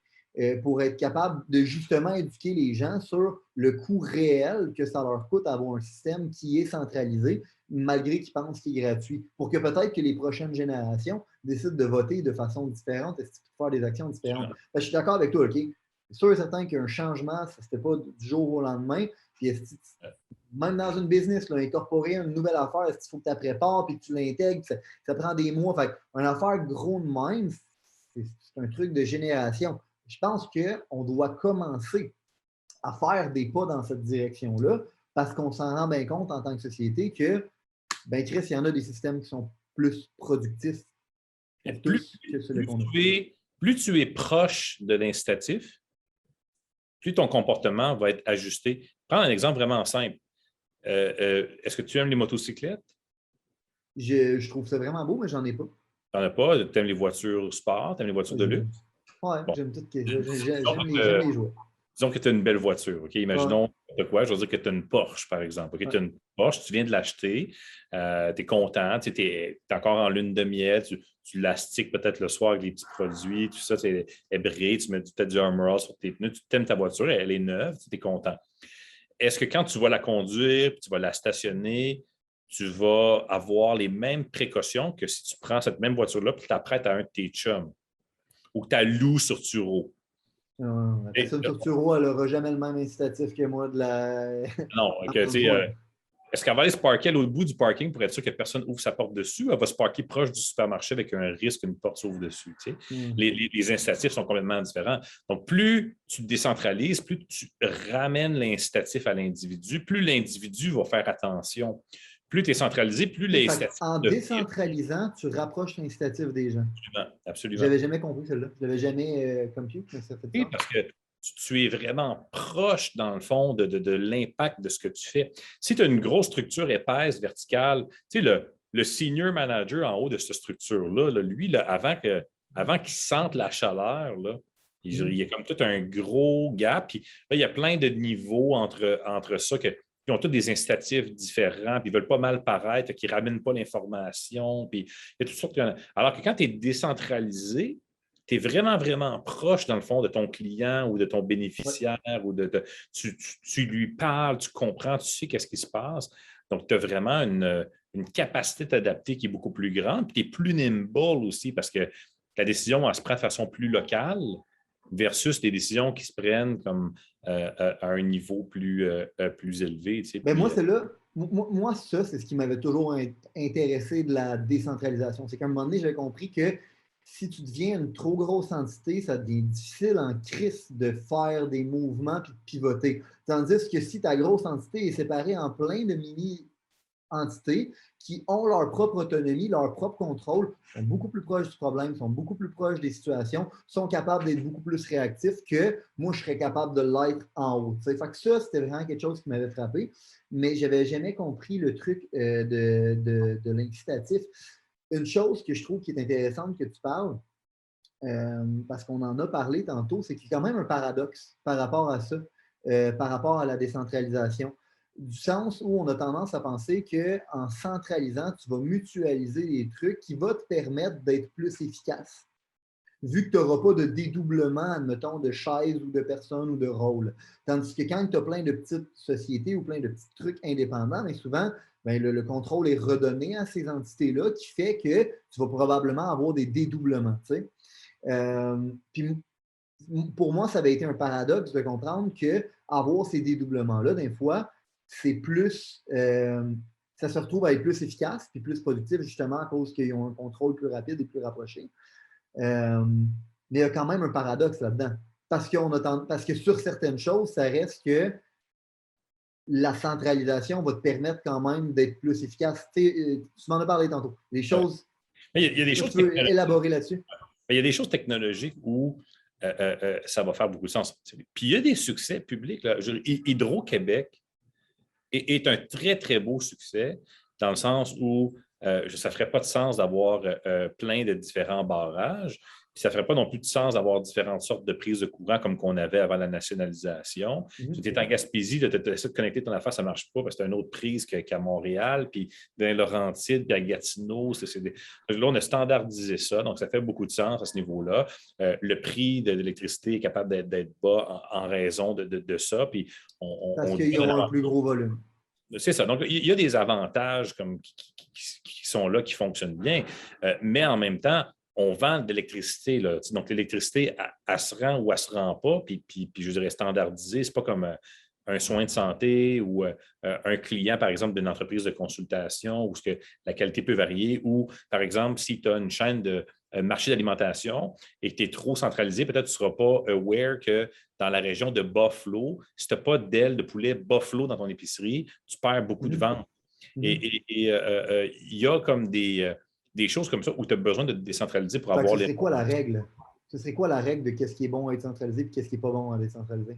Bien, en économie, ça a été très, très bien utilisé. Il y a une typologie qui existe. Donc, on parle, par exemple, des public goods.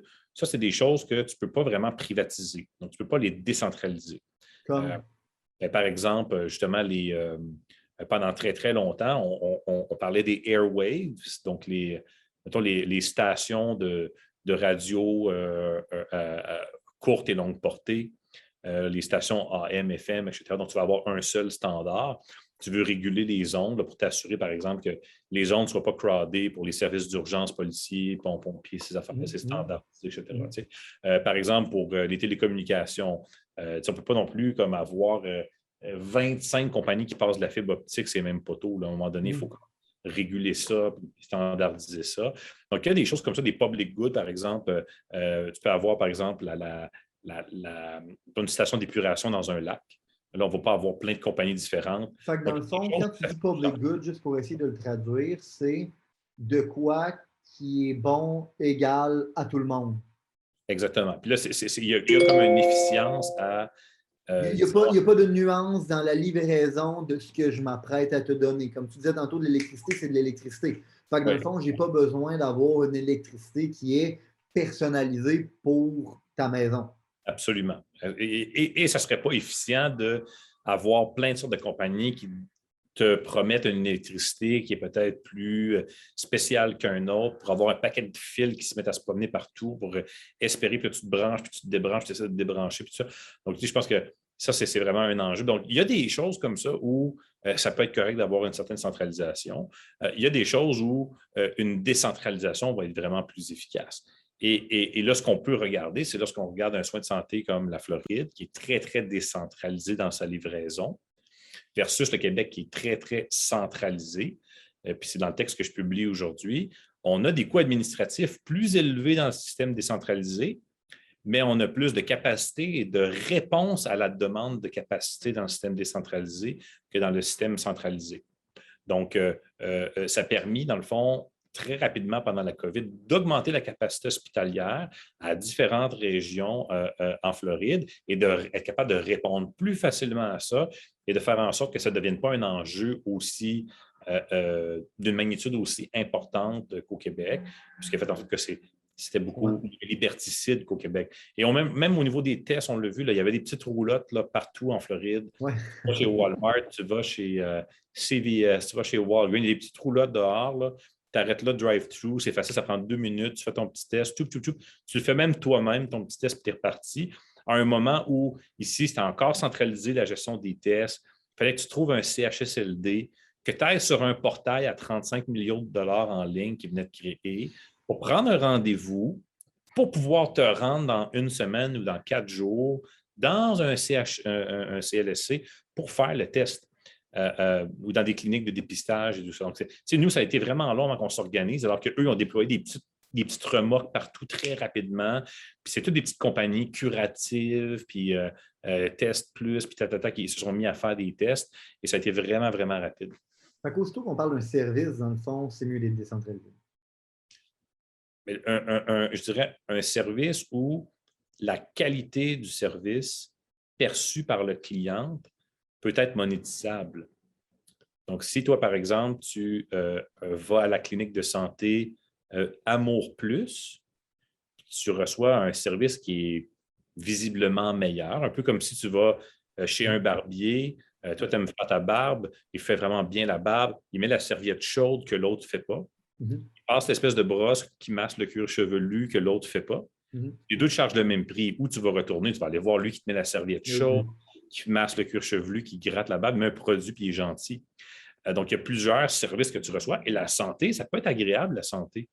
Ça pourrait être comme aller chez le barbier. Tu choisis un centre de santé qui répond mieux à tes besoins. Tu arrives là, c'est humanisé, tu reçois un beau verre de jus d'orange, tu t'assois peut-être avec un beau magazine, les sièges sont confortables, on te parle comme si c'était quelqu'un d'important. Je me sens bien quand j'y vais, tu sais. Tu te sens bien d'aller là, tu sais. Ça pourrait être comme ça. Ça pourrait être comme ça s'il y a des incitatifs pour que ça soit comme ça. Je file. J'ai une dernière question pour toi qui me tracasse beaucoup. La Chine dans tout ça. Comment... Parce que j'ai toujours eu tendance à penser que tu ne peux pas séparer un système économique d'un système politique. En voulant dire que souvent, justement, le monde qui dit que le socialisme n'a jamais été réellement implanté ou que le communisme n'a jamais réellement été implanté, c'est du monde qui croit un peu dans une utopie où est-ce que le politique finit par un moment donné se transformer en système autoritaire parce qu'il contrôle toute l'économie. Comment je pourrais te l'expliquer? C'est que la Chine, j'ai l'impression qu'il est un mix des deux, mais de l'autre côté. Je ne sais pas si tu me suis. Non? Ben, je ne suis pas sûr. Donc, précise. OK, excuse-moi. Okay. Je sais que je suis vraiment pas clair, c'est parce que ce n'est pas clair dans ma tête non plus en ce moment. Okay? C'est que quand tu te retrouves à créer un système qui est communiste, hein, ou socialiste, qui est une grosse redistribution des richesses, tu te retrouves à avoir un système qui est extrêmement centralisé et contrôlé par l'État. On s'entend? Ben, par définition, oui. Par définition, oui. Par définition, les régimes communistes, en fait, sont des économies planifiées. Exact. Donc, on a une économie qui est soit planifiée ou qui n'est pas planifiée. Donc, qui n'est pas planifiée, c'est du capitalisme. Qui est planifié, c'est une économie communiste.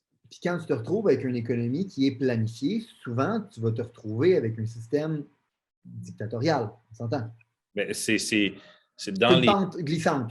dans les écueils de la littérature sur le communisme, c'est dans les, disons que c'est dans les grandes critiques de Karl Marx et de ses acolytes, ils n'ont pas vu à quel point ce système-là menait, en raison évidemment du facteur humain, Mhm.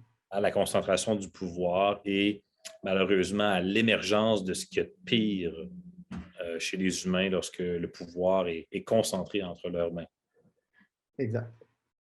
La Chine, elle, dans tout ça,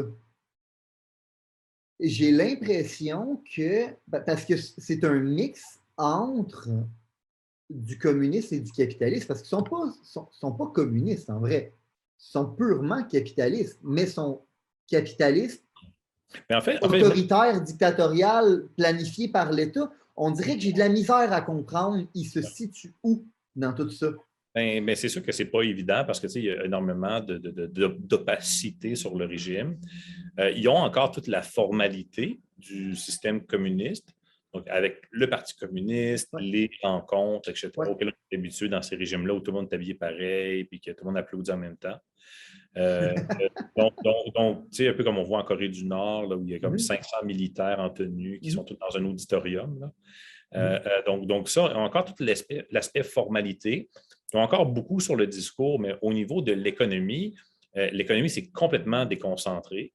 Donc, maintenant, il y a des milliardaires, il y a toutes sortes de gens. Il n'y a plus de redistribution de la richesse. Mhm. Mais le gouvernement, à travers ce discours-là communiste, est resté très autoritaire et va avoir des interventions sporadiques dans différents secteurs de l'économie à son bon plaisir, comme il le désire. Donc là, il va manipuler la monnaie. C'était un gros litige avec Donald Trump, qui était Mhm. l'ex-président des États-Unis. Donc, vont jouer avec la monnaie, vont utiliser toutes sortes d'entreprises contrôlées nationalement par l'État pour jouer à toutes sortes de jeux, voler des technologies, faire toutes sortes de choses. Donc, c'est un régime finalement autoritaire aujourd'hui, qui a une forme de régime communiste, mais n'est plus communiste dans, disons, l'aspect économique des choses, où il ne redistribue pas largement les richesses et surtout, donc la caractéristique première, n'a plus une économie planifiée. Puis, tu n'as pas l'impression, toi, que justement, le communisme non seulement était voué à amener à ça, mais qui était peut-être une stratégie pour amener à ça, mais pour être capable de vendre au peuple que, dans le fond, c'est une belle utopie qui existe, mais en vrai, c'est un outil pour un dirigeant d'être capable d'instaurer une dictature. Parce que moi, je regarde la Chine, j'ai un peu l'impression que c'est ça. J'ai un peu l'impression que c'est, on vous a vendu une belle idée, que tout allait être redistribué, puis là, dans le fond, on s'est bien aperçu que ça ne fonctionnait pas. Fait que, on retourne au capitalisme, mais maintenant, on est déjà au pouvoir. Fait on va garder notre autorité, on va garder notre dictature, mais maintenant, on va ramener le système qu'on vous a vendu qui était mauvais puis qui nous a permis, en fait, de devenir autoritaire. Je ne sais pas si tu Hum. comprends ce que je veux dire. Ouais. Tu sais, ce qui arrive, c'est que les régimes communistes n'ont jamais performé économiquement parce qu'il n'y a pas d'incitatif, évidemment, à réussir. Mhm. Donc, tout le monde fait qu'est-ce qu'ils font parce qu'ils sont obligés. Il n'y a pas d'incitatif comme on voit dans les régimes capitalistes. Et c'est pour ça que dès que ces régimes-là communistes se sont ouverts à une liberté économique, ils ont explosé. Leur croissance a explosé. Ceci étant dit, euh, qu'est-ce qui se produit aussi, c'est que ces régimes-là, souvent, ont besoin d'avoir une impulsion externe avant de s'ouvrir. C'est très, très difficile pour eux, souvent, de s'ouvrir. Donc, ça peut prendre beaucoup de temps là, avant qu'ils s'ouvrent. La Chine, là, maintenant, le fait depuis un certain temps. Ça a été très, très bénéfique. Donc, il y a eu un enrichissement, il y a une classe moyenne qui a émergé en Chine. Donc, c'est bénéfique, mais ça peut prendre beaucoup de temps là, avant que ça survienne, puis qu'ensuite, il y ait une classe moyenne, puis une certaine économie qui s'installe dans des pays qui étaient complètement communistes. Mais on parle normalement de communisme lorsqu'on parle d'une redistribution complète de la richesse, ce qu'on ne voit pas du tout en Chine, mais qu'on voyait encore jusqu'à tout récemment à Cuba, par exemple, ou Mhm. qu'on voit en Corée du Nord. Là, c'est vraiment des vrais régimes communistes où il y a vraiment une planification de l'économie, il y a une redistribution, etc. Mais ce n'est pas quelque chose qu'on a vu en Chine récemment, là, depuis plusieurs décennies. Le Québec, il se situe où dans tout ça, lui? Bien, le Québec, c'est n'est pas dans le communisme parce qu'au niveau de l'économie, il n'y a pas de planification de l'économie. Mais c'est du socialisme dans le sens où il y a plusieurs secteurs d'activité où, dans le fond, on fait de la Il y a une énorme intervention de l'État. une intervention de l'État. Donc, on pense à l'éducation, on pense à la santé. Donc, ce sont tous des Les secteurs où médias. les médias, la construction, surtout des secteurs où le gouvernement va intervenir pour tenter de changer, dans le fond, le market outcome. Tu sais. Donc, je donne un exemple. Si tu n'interviens pas dans les médias, disons que Radio-Canada disparaît, tu as un market outcome, ou peut-être que tu as V qui prend un peu plus de place, TVA devient gros, tu as un nouveau joueur qui arrive. Tu sais. C'est comme si on a peur de ce outcome-là. Donc, on intervient pour amener une vision. Puis certains diront que Radio-Canada et CBC sont devenus des espèces d'évangélistes woke. Et la semaine passée, Clairement, en fait. il y a une journaliste qui a démissionné, là, très, très respectée de CBC, qui a passé sa vie à CBC pour dire maintenant, je veux dire, CBC est omnibulé par les questions, disons, je ne sais pas comment le dire, politically correct, là, mais des discussions qui sont qui ne sont pas nécessairement pressantes pour la plupart des Canadiens. Ouais, ouais. Je sais exactement de quoi tu parles, mais tu ne penses pas que ça, là, c'est le théoricien du complot en moi qui parle, mais tu ne penses pas que c'est une influence justement chinoise ou une influence externe qui est capable de venir mettre ses tentacules dans notre pays puis influencer l'opinion publique à se concentrer sur des enjeux qui sont vraiment pas importants pour affaiblir un peu les pays, les nations? Je ne pense pas que la Russie ou la Chine ou l'Iran ou même d'autres pays comme ça ont besoin de mettre des énergies dans Radio-Canada. Non, peut-être pas Radio-Canada, mais... Ils sont capables, à travers Internet, là, qui est beaucoup plus puissant maintenant, de lancer des campagnes de déception. Puis la déception, ce n'est pas quelque chose de nouveau. Rappelle-toi, pendant la Deuxième Guerre mondiale, les soldats canadiens, occidentaux, américains, tout ça, mais les Canadiens étaient, disons, au front dans les tranchées. Et là, il y avait des avions qui passaient dans le ciel, qui lançaient des petits papiers. Et là, tu ramassais le petit papier, puis ça dit, pendant que tu as froid dans la tranchée, il y a des hommes à la maison qui sont avec ta femme. Puis là, ça venait là, comme te chercher. Il faisait de la déception, tu sais, avec les soldats. J'avais jamais entendu ça. Oui, ça s'appelle des campagnes de déception. Et dans toutes les forces militaires, il y a des bataillons spécialisés en communication de déception pour déstabiliser. Donc, c'est des guerres psychologiques. Dans le fond, les Allemands étaient très, très bons à faire ça. Et évidemment, aujourd'hui, que ce soit des attaques de hacking, que ce soit des campagnes de déception, tu vois des vidéos qui sont mockées, qui sont changées, du deepfake. Il y a en Russie, en Chine, il y a des gens, des centaines de milliers de gens qui, le matin, avec leur café, s'en vont dans un container travailler, tout comme des soldats américains vont dans des containers en Arizona piloter des drones en Irak pour lancer des missiles avec leur café Tim Hortons le matin, ils vont avec leur camion en Arizona, Spark, dans un container, pilotent un drone, lancent un missile, retournent à la maison, coucher le bébé. Bien, eux, là-bas, ils vont dans des containers, ils livrent des guerres psychologiques sur Internet pour influencer. Et il y a beaucoup de gens qui vont dire qu'il y a énormément d'énergie qui est mise à nous faire détester les mesures sanitaires pour qu'on s'infecte davantage, déstabiliser nos régimes de santé, pour avoir encore plus de mesures sanitaires, pour briser nos économies. Donc, il y a toutes sortes de choses, il y a toutes sortes de choses qui peuvent se passer. Okay. Je me demandais ton opinion là-dessus. Oui, il y a toutes sortes de choses qui se passent, mais c'est sûr qu'il y a les services secrets qui font toutes sortes de choses. Puis, il y a des gens qui, pendant un certain temps, plusieurs hautes personnalités du département de la Défense américaine, dans les premiers temps de la COVID, disaient on a des indications que les services secrets chinois auraient fait exprès de relâcher le virus pour comme affecter la guerre économique que les États-Unis étaient en train de gagner contre la Chine. Puis en relâchant ça... Moi, en passant, c'est le premier call que j'ai fait à tout le monde. Je dis « Hey, how convenient! Ça arrive en même temps que le trade war qui était en train d'avoir. » Oui. Puis là, c'est sûr qu'il y a toutes sortes de gens qui disent toutes sortes de choses. On ne saura peut-être jamais le fin fond des choses. Il y a des experts chinois qui se sont sauvés de la Chine puis que les services secrets tentent d'assassiner maintenant, qui ont été même dans les grands médias, dont je pense qu'il y a une personne qui a rencontré un des anciens animateurs qui est parti chez CNN maintenant, mais qui était chez Fox avant. Elle a dit, il tente de m'assassiner, il était caché, il était en hiding. Puis elle était dans le laboratoire, puis elle a dit, on l'a fabriqué. Oui, oui, oui, oui, j'ai vu. Et ça ne vient pas de la chauve-souris, ça a été relâché volontairement. Puis là, ils tentent de l'assassiner. On ne l'a jamais entendu parler d'elle, on ne sait plus où. Elle a peut-être disparu. Donc, on ne sait pas, on ne sait pas qu'est-ce qui se passe avec ça, mais une chose est certaine, c'est que oui, en effet, ces pays-là vont constamment tenter de déstabiliser nos économies. Puis, malgré tous les beaux discours, il n'y a aucun de ces pays-là qui sont nos amis de façon sincère et durable. Entièrement d'accord avec toi. God bless America, on est chanceux, on a un voisin qui est vraiment notre ami et qu'on aime beaucoup, qui est les États-Unis d'Amérique. Ouais, mais selon moi, c'est même, en fait, c'est la cible numéro 1. Parce que, bien évidemment, c'est le pouvoir numéro 1 au monde.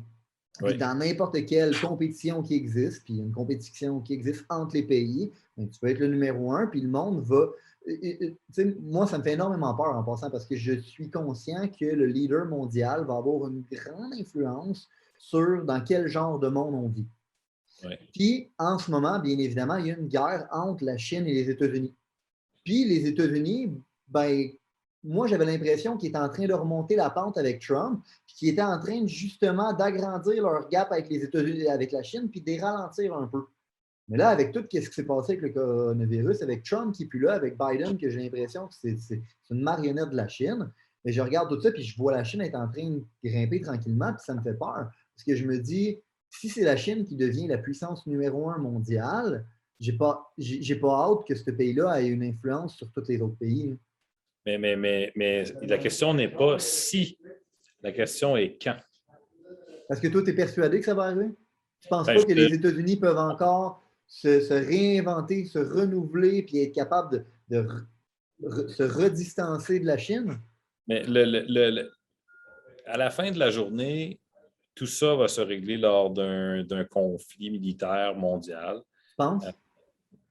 Écoute, tu regardes, dans le fond, le build-up militaire de la Chine actuellement, la vitesse à laquelle la Chine développe des technologies, développe des porte-avions, des sous-marins, des bateaux. Il n'y a pas personne qui développe ça à cette vitesse-là pour le plaisir. Pour le fun, moi. Il y a des ambitions de projeter de la puissance, d'aller chercher Taïwan. Et peut-être que le premier conflit débutera avec Taïwan, peut-être que non. Il se pratique à détruire des porte-avions américains dans les déserts. Donc, je ne savais pas ça. Je savais qu'ils étaient venus s'entraîner au Canada. Ça aussi, ça m'avait fait peur. Ils sont venus s'entraîner pour savoir comment se battre dans le Grand Nord. Mais la réalité, c'est que la Chine est tellement un gros pays qui est devenu puissant et qui se développe à une vitesse fulgurante qu'il est facile de penser. Puis d'ailleurs, il y a une dizaine d'années, j'avais lu le rapport de la CIA en 2020. C'est toute une projection de 10 ans que la CIA fait dans le futur sur quel sera l'état du monde. Et en 2005-2006, je lisais ça, donc c'est comme 10 à 15 ans. Et il disait, dans le fond, en 2020, la Chine va dépasser les États-Unis d'un point de vue économique et militaire. Donc, ils sont quand même très, très proches de leurs prédictions. On peut penser que d'ici quelques années, la Chine va avoir une puissance militaire qui lui permettrait de prendre Taïwan sans que les États-Unis puissent faire quoi que ce soit. Donc, on peut penser qu'en 2050, la Chine, si elle décide de venir dans le Grand Nord canadien, saisir des ressources qui vont devenir le prochain enjeu stratégique. Ce ne sera pas le pétrole, ça va être l'eau, les minerais pour les batteries. Il y a personne qui va pouvoir empêcher ça de survenir. Puis on en a, nous autres, de l'eau et des minerais. Absolument. Nous, on a le futur de l'humanité en termes d'espace pour faire de la culture, de minéraux, d'eau fraîche. Et en plus, avec l'Arctique qui est en train de dégeler, le canal pour traverser entre les continents arctiques. Donc, déjà, la Russie construit des ports de sous-marins en haut là, dans l'Arctique. Ils vont contrôler. Nous, en ce moment, on n'a encore rien. Il y a juste Stephen Harper qui avait compris la nécessité d'avoir une capacité militaire dans l'Arctique pour le Canada pour défendre sa souveraineté. Puis ça a été abandonné avec son départ. Et puis encore aujourd'hui, le Canada n'a aucune capacité de déplacer des troupes dans l'Arctique rapidement, n'a plus de régiments aéroportés, des sous-marins diesel désuets, la marine canadienne qui se meurt, les hélicoptères en fin de vie qu'on patch. Ça serait très facile pour les Russes de tout simplement dire, un peu comme avec la Crimée, maintenant, c'est nous qui assurons la sécurité du détroit. Et c'est tout. Vous vivez avec ça maintenant. Il n'y a rien qu'on pourra faire. Puis les États-Unis non plus, s'ils la capacité. Les États-Unis, qu'ont-ils fait lorsque les Russes ont pris la Crimée et qu'ils se préparent maintenant à prendre l'Ukraine? En fait, ce qu'on fait, c'est qu'on rappelle nos diplomates, puis les familles de nos diplomates, dans des avions nolisés, puis on attend qu'ils commencent l'invasion. Il n'y a rien qui va se passer. On est d'une certaine façon... Est-ce que tu penses qu'on est à l'aube d'une troisième guerre mondiale? On n'est pas à l'aube d'une troisième guerre mondiale, mais il y a une chose est certaine, si à un moment donné, les États-Unis décident de dire « nous sommes encore les hégémons militaires » et décident de s'opposer à la projection de puissance de la Chine, la seule et unique chose qui va permettre de passer à la nouvelle ère, ça va être un conflit militaire où la Chine va dire « nous prenons Taïwan ». Et là, les États-Unis auront le choix de soit rien faire, ce qui va faire le déclin des États-Unis, aussi lamentable que le retrait de l'Irak, ou s'opposer et perdre militairement un conflit avec la Chine, puisque la Chine aura alors la puissance militaire, et économique de gagner le conflit, particulièrement proche de ses côtes, là, comme Taïwan l'est. Donc, ça va être difficile là, de... Auparavant, la seule et unique raison pourquoi Taïwan... Tu ne penses pas que Trump, avec son trade war, aurait pu freiner ça? Je pense que ça fonctionnait bien.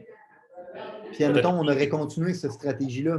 Parce que Trump, il répétait souvent que la Chine était juste capable de s'enrichir parce que les États-Unis les laissaient s'enrichir sur leur dos. Absolument, mais c'était une politique qui a extrêmement bien fonctionné, mais en ce moment, il n'y a plus de volonté politique de la continuer. Et militairement, il n'y a pas de volonté non plus. Donc, on est dans une... Il faudra voir peut-être que Donald Trump reviendra et gagnera ce conflit économique-là, mais même si tu le gagnes sur 4 ans, la différence, c'est que la Chine a une capacité d'attendre extrêmement longtemps. Ils sont extrêmement patients, sont très prudents, grossissent. On des plans sur 100 ans. Exactement. Donc, nous, on est aux 4 ans. Donc, c'est très, très difficile de gagner contre un pays qui est plus gros que toi et qui a le temps de t'attendre. C'est un peu ça la réalité. C'est bon, j'apprécie ton take. Je suis en train de lire The Changing World Order de Ray Dalio. Oui. Il en parle beaucoup de ça. Puis j'avais lu aussi The Fourth Turning qui parlait justement des cycles aux États-Unis. J'essaie de tout mettre ça, toutes les pièces du puzzle ensemble pour être capable de mieux comprendre l'avenir, c'est où que ça nous mène. Fait que je suis content d'avoir ton take un peu là-dessus. Si vous avez considéré que l'information, les principes, les valeurs qui ont été partagées aujourd'hui ont une certaine utilité dans la vie, vous allez non seulement vouloir appliquer les concepts, mais vous allez surtout vouloir les partager. Les partager à un ami, partager à une connaissance, partager à quelqu'un qui en a besoin. Growing the Pack, c'est avant tout un mouvement qui grandit à travers les gens qui fait grandir. C'est un mouvement qui permet de créer les leaders de demain. C'est seulement grâce aux gens comme vous qui comprennent que le développement du leadership est notre plus gros enjeu qu'on va réellement faire avancer les choses. Je vous remercie pour votre temps. Let's grow the fucking pack!